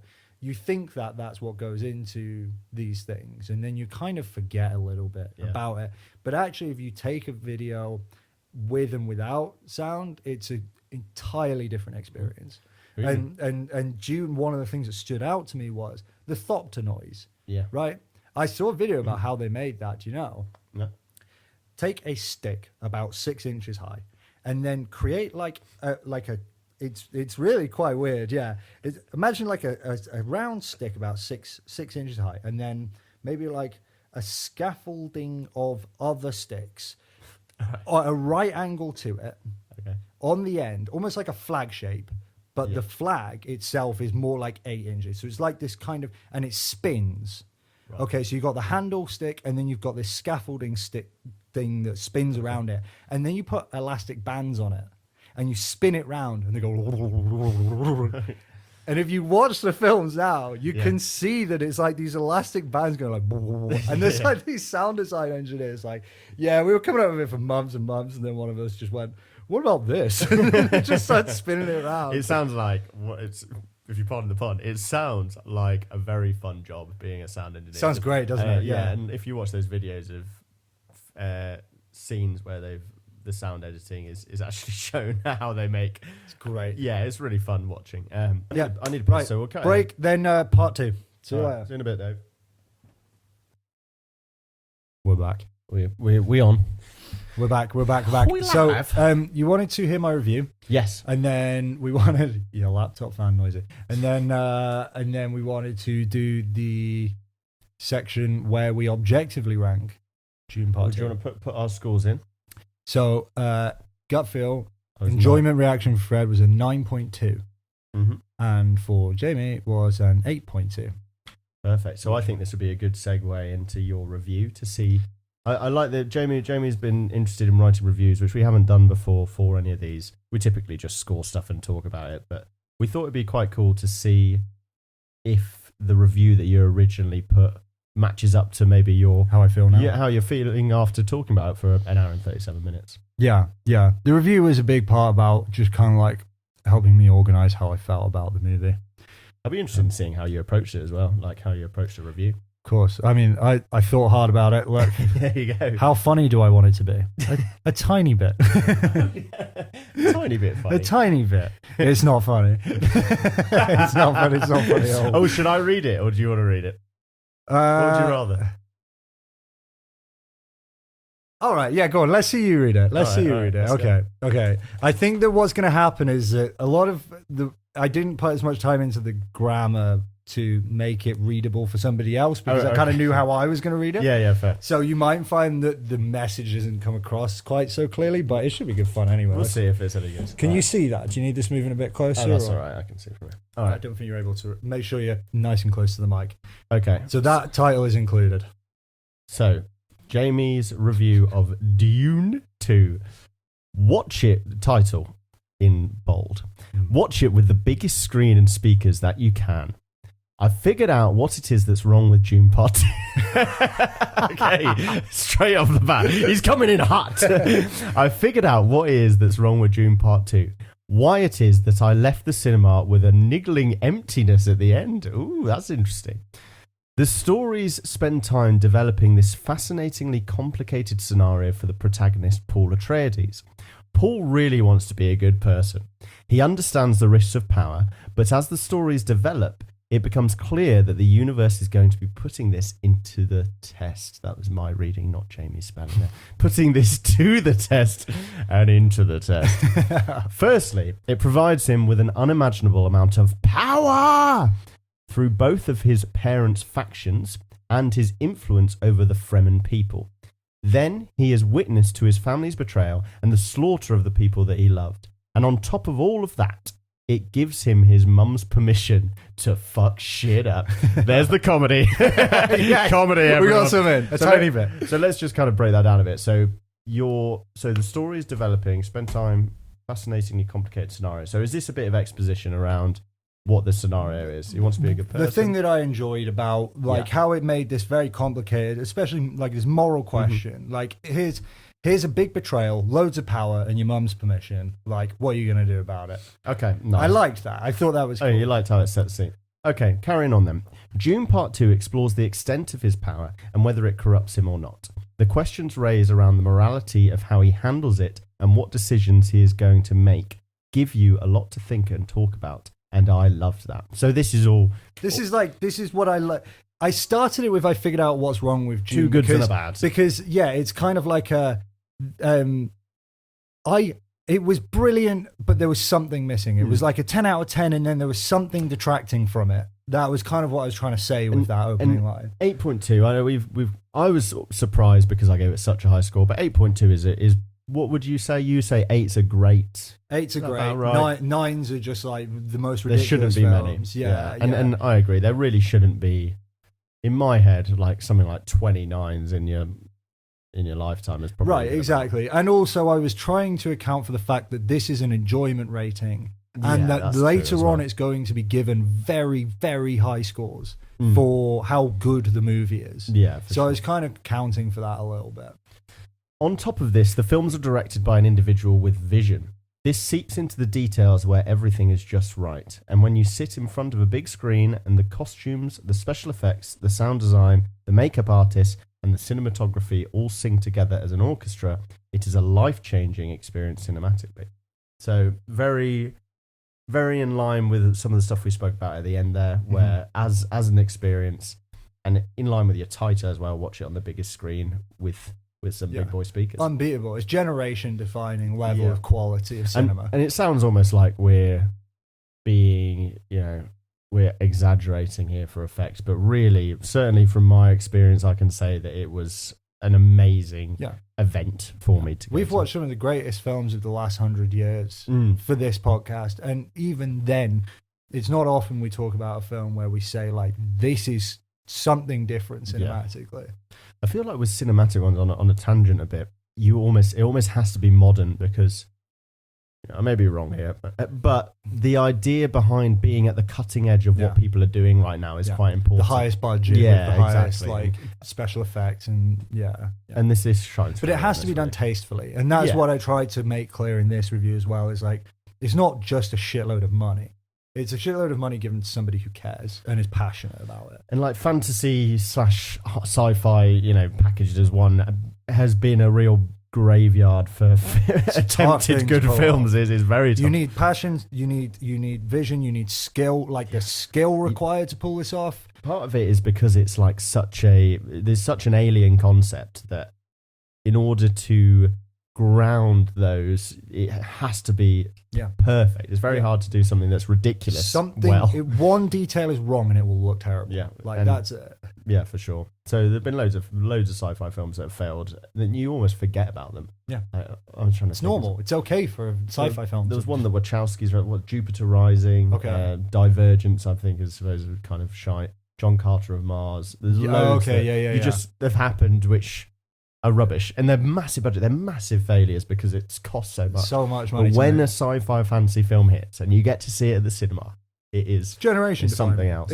You talk about it amongst Game of Thrones and Harry Potter's and Star Wars and Lord of the Rings. For and sure, all that. there's things that people remember. Generation defined is a great way of putting it. So carrying on then, but whilst Denis and Frank were crafting these masterpieces, they forgot about Duke Leto. Duncan Idaho, we forgot his name, didn't we, before? Duncan Idaho, and the human beings in this story which were lost. I never really felt any of Paul or Jessica's pain for those losses, despite the film taking place immediately after the first one ends. And so the whole driving force behind the plot, which is really about what you would, something for revenge, is that what you would do for revenge? What you would do for revenge, didn't connect with me. Instead of feeling the pain from losing a father, I felt the frustration of a political loss, and so I didn't really care. That really would have been in italics of somebody else. I didn't really care. Okay, mine was I didn't really care. I didn't give a You know what, Denis? No, it's like, I didn't really Got it. care. That, Yeah. that makes more sense. All right, you've put a bit of effort in, but I didn't really care because you forgot about Oscar Isaacs and his beautiful beard and Duncan Idaho And his shit beard. weird face. My boy. Hello, my boy. So, all right, that point then, that last paragraph is something that you spoke about. We discussed right at the start of this. Yeah. How, because I had some answers for that, or Yeah, my yeah, interpretation of why I didn't mind that as much. How do you feel about that now, having spoken about it? Honestly, it remains completely unchanged because what I effectively am trying to touch on is the emotional response that I felt to the film at the time. Yeah, it's fair. And I didn't, and regardless of how many reasons you can give the emotional side of a film, it's just down to how your soul reacts to that thing Sure. and that story and that loss or that joy or whatever it is. And I still just didn't feel that powerful emotion around the story. Sometimes you got to just call a spade a spade. Like, Yeah. we're literally talking about a film where the main purpose is to say, be careful of getting yourself swept up in seeing meaning in things where there aren't any meaning. Right. And what I've done, you could argue, is I've gone like, yeah, but there's a reason behind all of these things. Yeah, and so okay. these, because I'm swept up in it. Yeah, So is it ironically, That's brilliant. yeah, so... Hot take from the Late Night Podcast. I like that a lot. So yeah, I do get what you mean, and I think it's worth remembering that if you had a gut, we talk about our gut reactions here, and mine is higher based on the fact that I was swept up. Yours is you're lower emotionally because you had a nagging thing, which we were kind of trying to Niggling. that you were trying to think about. And then finally, you cap it off with, overall, this film is a masterpiece, but for me personally, I just wasn't that emotionally invested, and so my enjoyment score. There you go. We said exactly It's what an 8.2. It's an 8.2. Yeah. I really liked that, by the way. Thank you. I enjoyed the review. I enjoyed reading it as well. Dude, yeah, that was and good fun. I quite liked that we did it after we'd spoken about the So film. we could chat. I agree. I think we could do that forward, that's again. quite I cool. enjoyed writing it as well. I would say probably the main point that I've sort of come up with whilst we've been talking that I didn't include in that, and it's similar to watch it with the biggest screen and speakers that you can, is like one of the reasons why it didn't get as high a score is because of the whole thing about what if you watched it on a phone. That was the thing that I said earlier. I was like, if you watch it on a phone and you took away a lot of the grandeur of it, what's left? And that is really where I think it kind of let me down a little bit. They just needed to think a little harder about like how powerfully I felt about these characters and about these losses and about these wins and about the romance and it just felt a little bit drained of soul. Yeah, I think that for me, like you mentioned, the idea of watching it on a phone and like that just is so. I get what you mean. Like the thought of that, it would just be such a waste. So much. Yeah, it would lose so much. And I imagine if you said that to Denis, like, Yeah. being like, could you? He'd probably be like, don't watch it I on a don't phone. want people to watch my films on phones. Why watch it on a phone, you idiot? But it kind of brings up the point of like, well, if a film has a really powerful story, like a story that tears at your heart and like it makes you want to cry your eyes out or laugh out loud or whatever, it doesn't really matter what medium you watch it on. It should still be able to do that. Yeah. And yeah, I think this film really showed that to me. I kind of realized that when I was watching this in IMAX, and I was like, my head was blown off by it. I couldn't believe how amazing this thing was. And yet I left and I was like, but why am I reluctant to give it this above a 9? Why is it bothering me that I came out and I was like, it's got to be above 9. And I was like, but it just doesn't feel right. Something's not there. Yeah. And writing this review is really kind of really helped me try and understand like what it is that led me to that. And similarly for me, it's a case of do I prefer the first one because of that same sense of is my enjoyment of this the fact that I just clicked with the world and I just love it for what it is. So brilliant. And so maybe that's why I'm struggling to work out if I prefer the first or the second.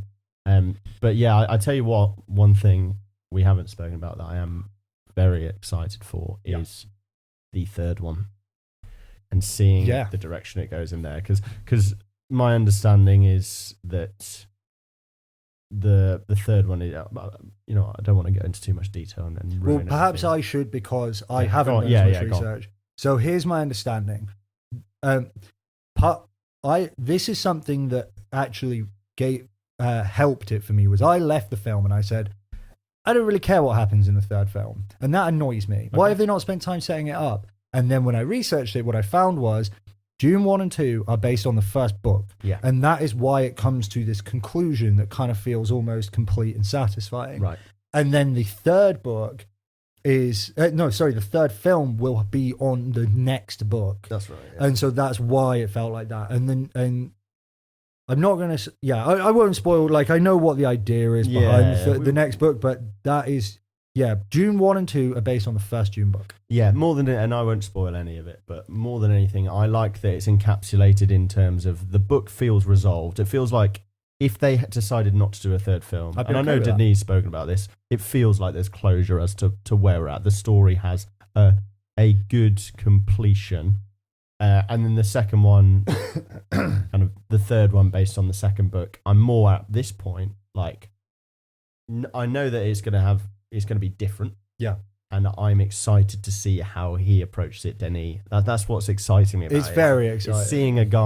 It's seeing a man that's in his bag and just like, what's he going to do next about it? So he's an artist. So I'm excited, really excited. He's an artist and a master. And also, I don't think that another thing which I could be worried about, like I'm thinking specifically like the Matrix films, where I know Tarantino's spoken about this, and I get the sense as well where the second and third kind of ruin the first a bit, or they make it a bit worse. So I'm told. I don't think that the third one now could ruin the first and second. In fact, to make a broader point, I really like the fact the second film took place immediately after the first one. Yeah, that was cool. And so, like, the places that, whether it's Denis or somebody else, chooses to start and end each film, I think personally is done really well. Yeah.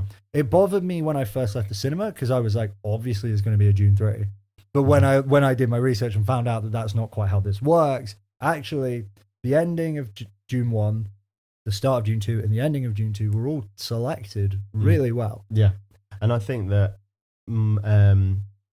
if I could make one more, I don't know, piece of advice or one more comment. We've spoken about the film and kind of packaged Dune 1 in there for a lot of this conversation. And for me, I see them almost as one film, like sort of the Kill Bill 1 and 2 together.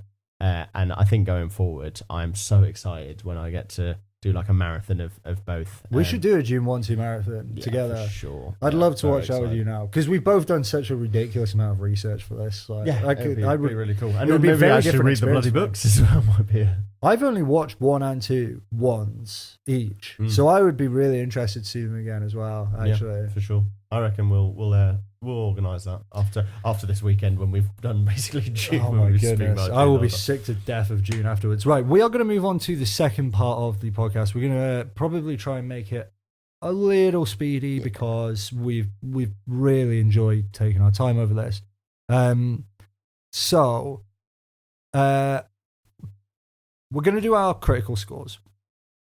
Basically, what we're striving for here is objectivity. Mm-hmm. So in the first 2 out of 9 scores that we give these films, this is leaning into the subjectivity of it. Mm-hmm. And it does not account for time, because we watch a lot of old films. Mm-hmm. And so if we watch an old film and we think it's just boring and we don't like it, then those first 2 scores, they don't account for that. We just give it a lower score. Yeah. For these next 7 scores that we're going to give, we are basically trying to decide how good the film is. Yeah. Regardless of how much we enjoyed it, how well made is this piece of art? And it's going to be objective. It doesn't matter as much for this that we're accounting for time, because obviously it was only released very, very recently. So we're going to do the critical scores next. We're going to start with plot. Plot is a sequence of events which takes place in the narrative. So we're looking at questions like, do they make sense? Are the stakes high enough? Were there any good surprises? We give ourselves 2 minutes. We're going to agree on a rating out of 10. Should we get a timer up? I think. Yeah, and whilst Jamie's doing that, just to add a bit, so to help with the objectivity of these, and yes, that's a bit of a silly use of objectivity because we're deciding. The gut reaction scores we've given are really how we feel about a film, and now what we do when we break them down into these different 7 sections, we are also comparing against the other films that we watch. So the level of objectivity that we give is based around, okay, I'm able to compare this film to Crouching Tiger, Hidden Dragon, or The Thing, or Casablanca.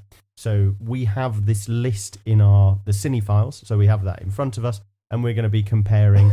So what does this constitute? Is it a 7? If so, this is the category it would be in with these other films for plot.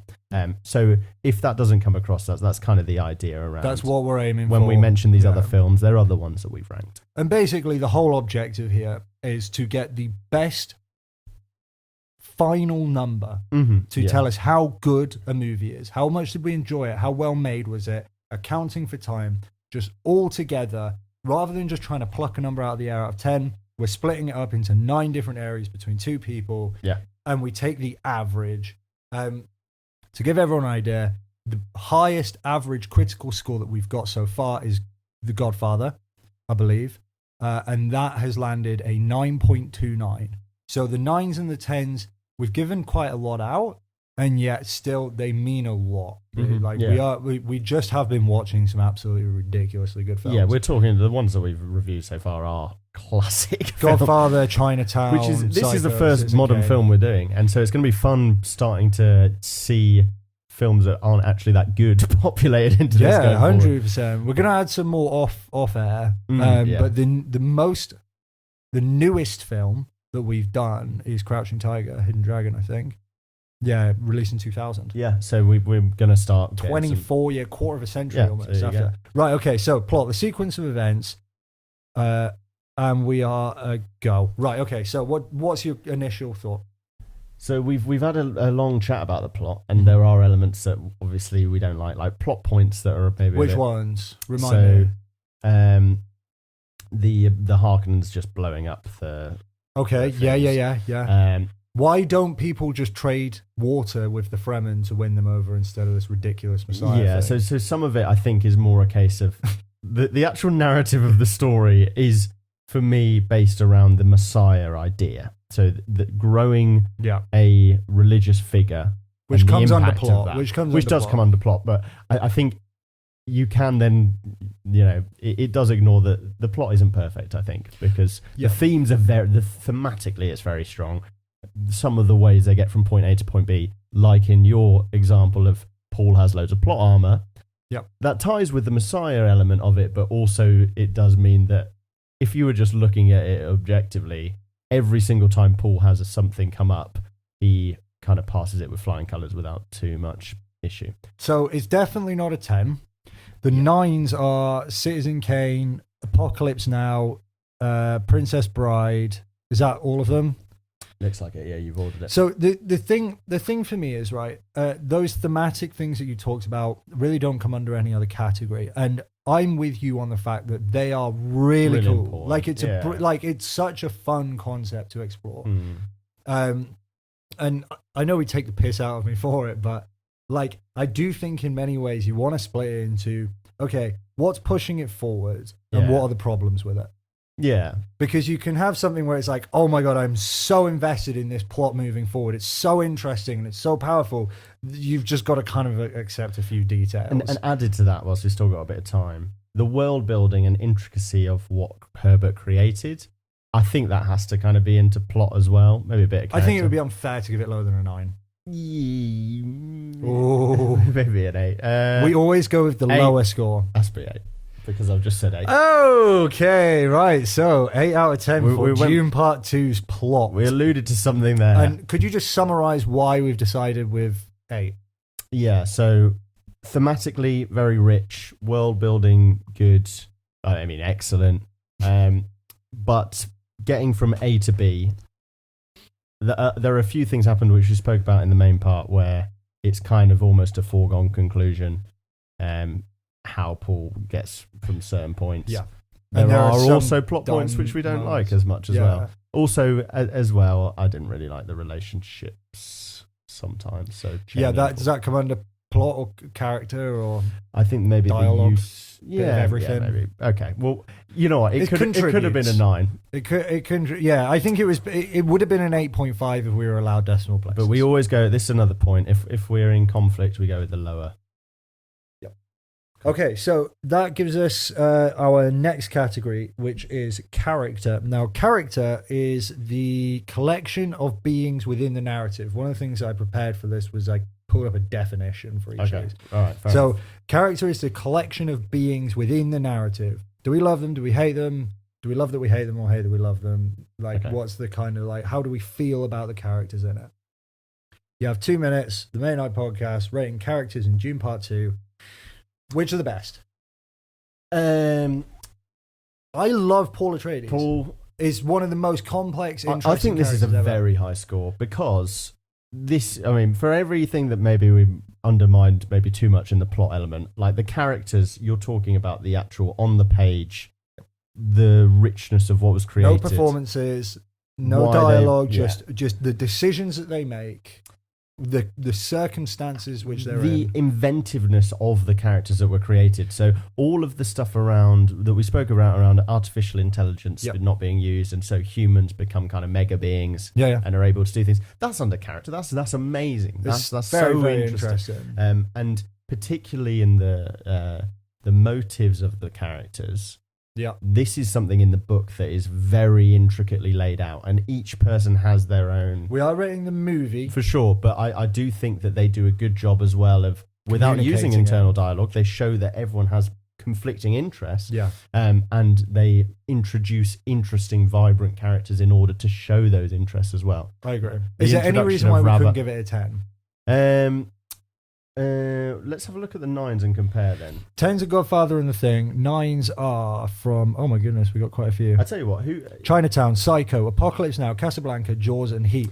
I just think, you think about the characters in Casablanca and Jaws and Heat. They are. Okay, yeah, no, I think it's a 9. I was going to give it a 10. I was going to say a 10. Who's the worst? Which characters are bad? Which characters are kind of pointless or redundant or? Is that me making that noise? No, it's just our creepy floorboards. There really aren't that many, are there? When you're just looking at character. I think we gave The Thing character 10, and I would say, look, dialogue and performance, I think it's lower, but I think character, let's give it the complexity of the characters is ridiculously, it's just fantastic. It's so interesting. I'm going to say... I'll tell you what I didn't like about the characters. Here you go. I thought of one thing, the Harkonnens. Okay. I just felt like they were not complicated enough. They were just the bad guys. They wore black. They were in their black and white land. They slit people's throats. There was no... They were just kind of spoon-fed a little bit. Yeah, maybe they're a bit more complex in the books, but I will give you, in the film... They were just a bit okay, these are clearly the bad guys. Is there anything more to them than that? Other than just, chaos? Well, they do come from a very harsh planet. All right, you know what, mate? I actually want to give it a 10, and I'll tell you why. Because I don't think I've watched any film on this list where there's so many characters with such rich, complicated arcs and backgrounds, and that for me is enough of a driving force that I will forgive the Harkonnens in the film being a little bit spoon-fed bad guys. But from a very harsh planet. Yeah, I mean, God, it was a black sun. Black sun. So, I mean, God, that makes you evil by default. So, dialogue. Oh, God. I'm sorry, guys. Okay, so the 10s. Oh, do you want to start there? Yeah. So, you got the Main Night Podcast, dialogue. Dialogue is the lines spoken between the characters. Makes sense. Nice. Was it witty? Did it show you more about the characters? Was it creative? We have 2 minutes to agree on a rating out of 10. Go. All right. Was the dialogue bad?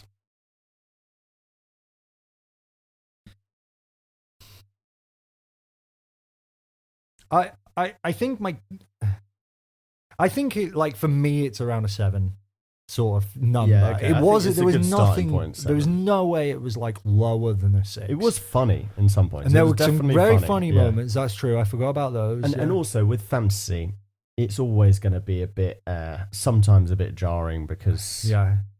dialogue in fantasy is so different. But you 'cause it has to can't be you epic can't and give them that in unrealistic. this. You can't give them that in this because like you're comparing them against the non-fantasy films. So it needs For to- sure. So But I don't think what I'm saying is I don't think it's bad. I would agree. I think it's okay. Yeah, I think it's I think it's 8 is great. 8 gave us for dialogue gave us Citizen Kane, Space Odyssey. It's not as good as that, is it? We had some like it's We put The Thing and Chinatown in 7s for dialogue. We can't be giving it higher than a 7 then, surely. No, I agree. I think that what have we got in here? So 7's Alien, Apocalypse Now, Psycho, Chinatown, The Thing. What Exorcist is 6. I don't remember The Exorcist that well. I think that was it average? 7's around goodish, right? 7's good. So- 7 is good. 8 is great. And I think it was good. I don't think You it reckon it was was good? I definitely don't think it was great. You don't think it was a 6? 6, what would be the qualitative word for 6? Average. Yeah. Average. For me, si- when I think 6, I think slightly lower than average. Yeah, maybe though. 6.5 is average. Yeah, I We- think we like don't a have 6. I know, yeah. You kind of got to decide, is it below average or above average? That's like some rating system we've To got. tell you what, June 1 below average for my boy, My boy. but June 2, But they killed him. I don't remember 7. I think 7's okay. I did love this film. I thought it was really great. Yeah, okay, we'll give it a 7. Brilliant. Performance. Okay, so this is the area where I was very much looking forward to getting your input on because I knew nothing about. So the Mate Night Podcast is rating the performances within Dune Part 2. We are classing performance as the acting from those within the film. I remember looking at the definition for performance and thinking, that's not helpful because it was like, oh, the acting. So I guess that's just what we're going with. So, May Night Podcast, what do they think of the performances within Dune Part 2? We have 2 minutes to agree on a rating out of 10. Go. All right, good performances. In my opinion, Austin Butler's I think it's the best performance. It's my favourite. Also, the Baron is decent. Fantastic. And Stilgar's good, although not the hardest character, still good. Some pretty meh performances or fine. Florence Pugh doesn't really do much in it. I'm pretty happy with Timothée Chalamet. Yeah, to be he fair. did a good job. It's not, yeah. Zendaya, although I didn't really like their love story, they were fine. They were fine. Yeah. They were good. Performances that and Lady Jessica is pretty good as well. Yep. Performances that I'm very hit or miss on. I think that Christopher Walken, it just doesn't make any sense. That's to a me. very It's- good point. Yeah. I'd like it's wild. It's not entirely his fault. He is just Christopher Walken, yeah. just walking in about. Yeah. And I just don't know who thought that was the smart casting idea. Can you imagine? Here's what I was thinking, right? Can you imagine if the Emperor was Charles Dance, It's Charles. Lord Tywin? Oh, Like my someone who is God. threatening, who is powerful, who's not a joke. Christopher Walken is literally like a joke. He Like looked people like find him funny. He looked like he wasn't really sure why And have he you- was in the room. Can you that he was imagine if in. imagine if Charles Dance is asking where the Muad'Dib is? Like if he's the one that Oh man, like, you've upset me there. 'cause that threatening the would've- Baron. Like the Baron has been portrayed as this big bad character, Yeah, and we've got Christopher Walken. Like that trying- is such a blunder. That isn't it? he's Oh just my such a God. bizarre choice. But that's one performance. Other than that, like there aren't any. What I would say, there aren't really any great performances other than, in my opinion, Austin Butler, and I suppose the Baron's good as well. I think the Baron stood out to me but I'm not as confident on performances, but the Baron stood out to me as being something more so than Austin Butler. So let's have a look. Can you order some? So Yeah, I've got the 8s highlighted because they're massive. Thing Chinatown Psycho Apocalypse Now. I mean, I'd be very happy saying 6 or 7. I was gonna say 7 because it was if it wasn't Seven's for good. Christopher Walken. 7's good, right? 7's good, and the performances were good. It's good. We've got a couple of decent ones, and you got one which is bad. What but- would you give it if it didn't have Christopher Walken in it? What are our 8s? We got loads of 8s. I'll probably bang it into 8, to be fair. 'cause Okay, we've so got a I lot. personally Let's give it think that 7. makes it a 7. Yeah, all right, 7. All right, cool. Awesome. It's funny how we haven't once met the time. Yet. I know. You know what we need to? We need to add the actual noise that happens when it goes off, because then at least we'll feel accountable to the noise going off. I could do that, but I don't know. Can't be asked now, but yeah, maybe next time. Okay, next Mate Night podcast is rating Dune Part 2's visuals. This is an exciting one. This includes CGI, costume, and makeup. All right. And cinematography, sorry, which is obviously very important. We have 2 minutes to agree on 10. The question is, Do the blue blue eyes knock it Do down? the blue eyes stop it from being a 10 out of 10 visual? There's no way it's got to be 10, right? Like, It's gotta be. Not everything's perfect, and this is as close to perfect. It's literally just blue There's eyes. one other 10, and it was Citizen Kane.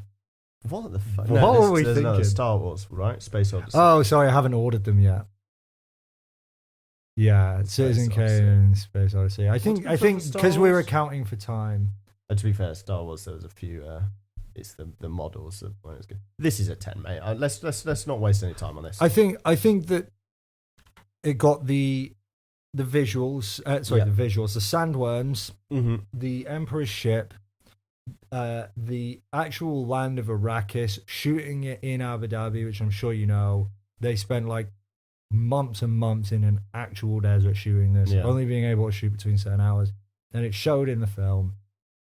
There were so many good points. The costumes were sick. Yeah. Like It's stunning. Like it's it's a beautiful film Yeah. to watch. The cinematography, like every shot is like a professional photo yeah. where there's something happening in it. Yeah. 10 out of 10. It Yeah. is unsurprisingly it is a 10 out of 10 for Yeah. visuals for June. Yeah. All right. Okay. All right, well, sound then.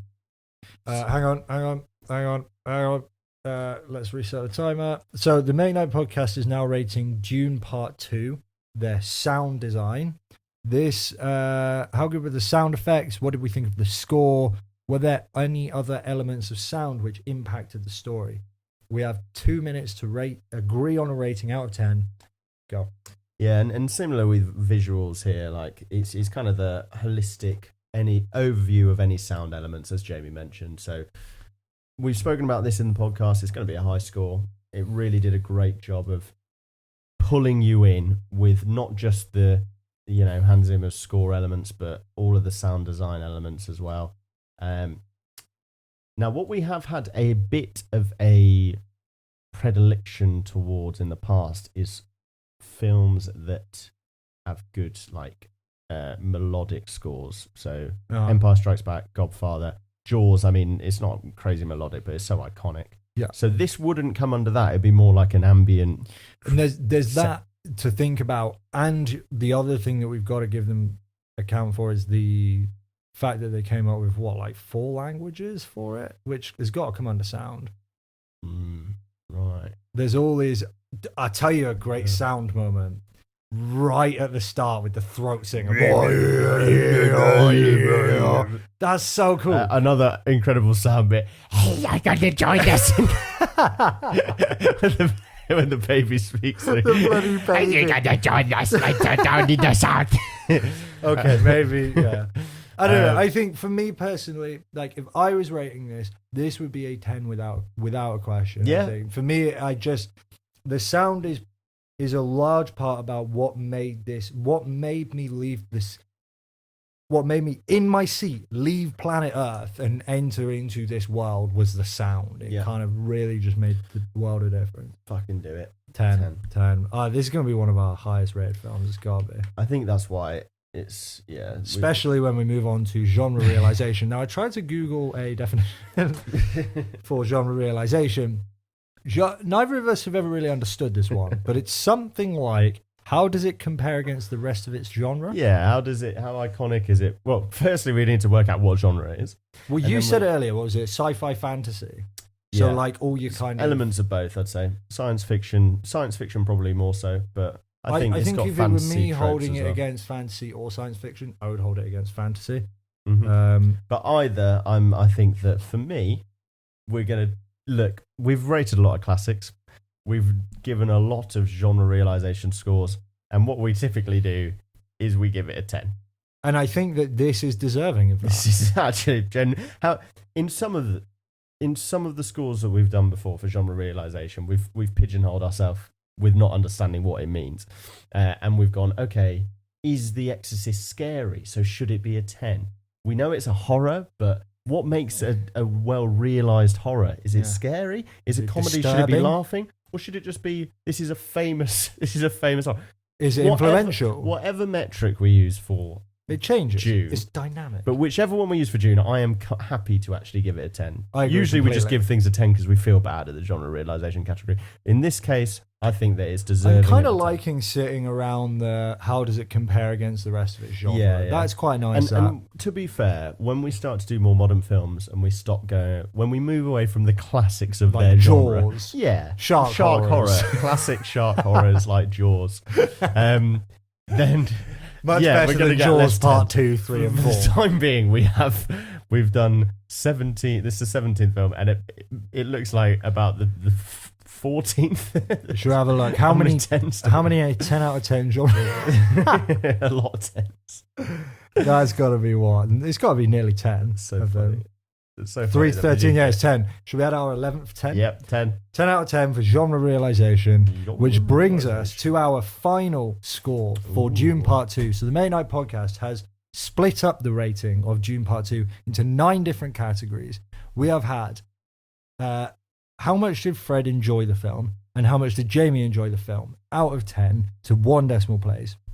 Then we have rated it out of 10, not to 1 decimal place, just as a whole figure, in plot, character, dialogue, performance, visual, sound, and genre realization, and taking the average. So, Fred thought it was a 9.2 out of 10 for enjoyment. Jamie thought it was an 8.2 out of 10 for enjoyment.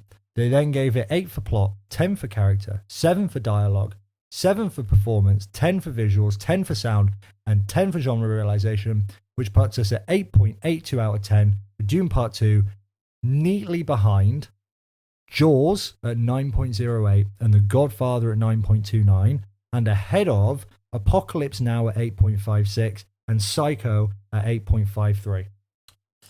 That's a bloody good film, is what it is. Yeah, that is very to be very well released rated. to be released now and then put between Godfather, Jaws, Apocalypse Now, and Psycho Yeah.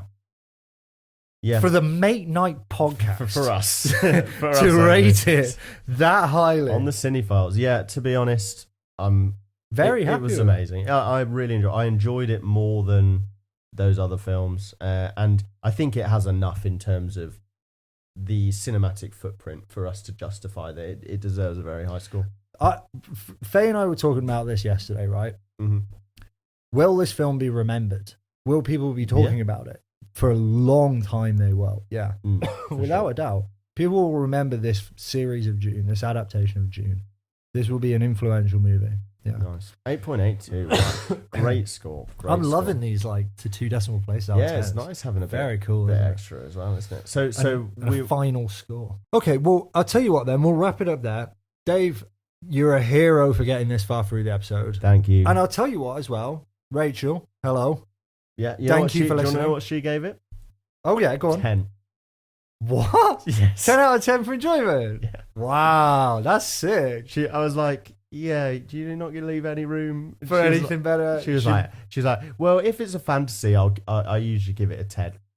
Do you know what? She I did like love it. it. I respect She it. loved Like, it. I think I will. I was thinking about this the other day. I don't think either of us will ever give a 10 because No. I don't think we'll ever feel It's not comfortable. the way I doing feel that. about a film. But though. I Yeah. kind of get the whole philosophy of like, yeah, I just give 10s out occasionally. Like Yeah, some films are 10 out of 10 for me. Her 10, I spoke to her about this. Her barrier for 10 is like, if you get up to a certain point, you're a 10.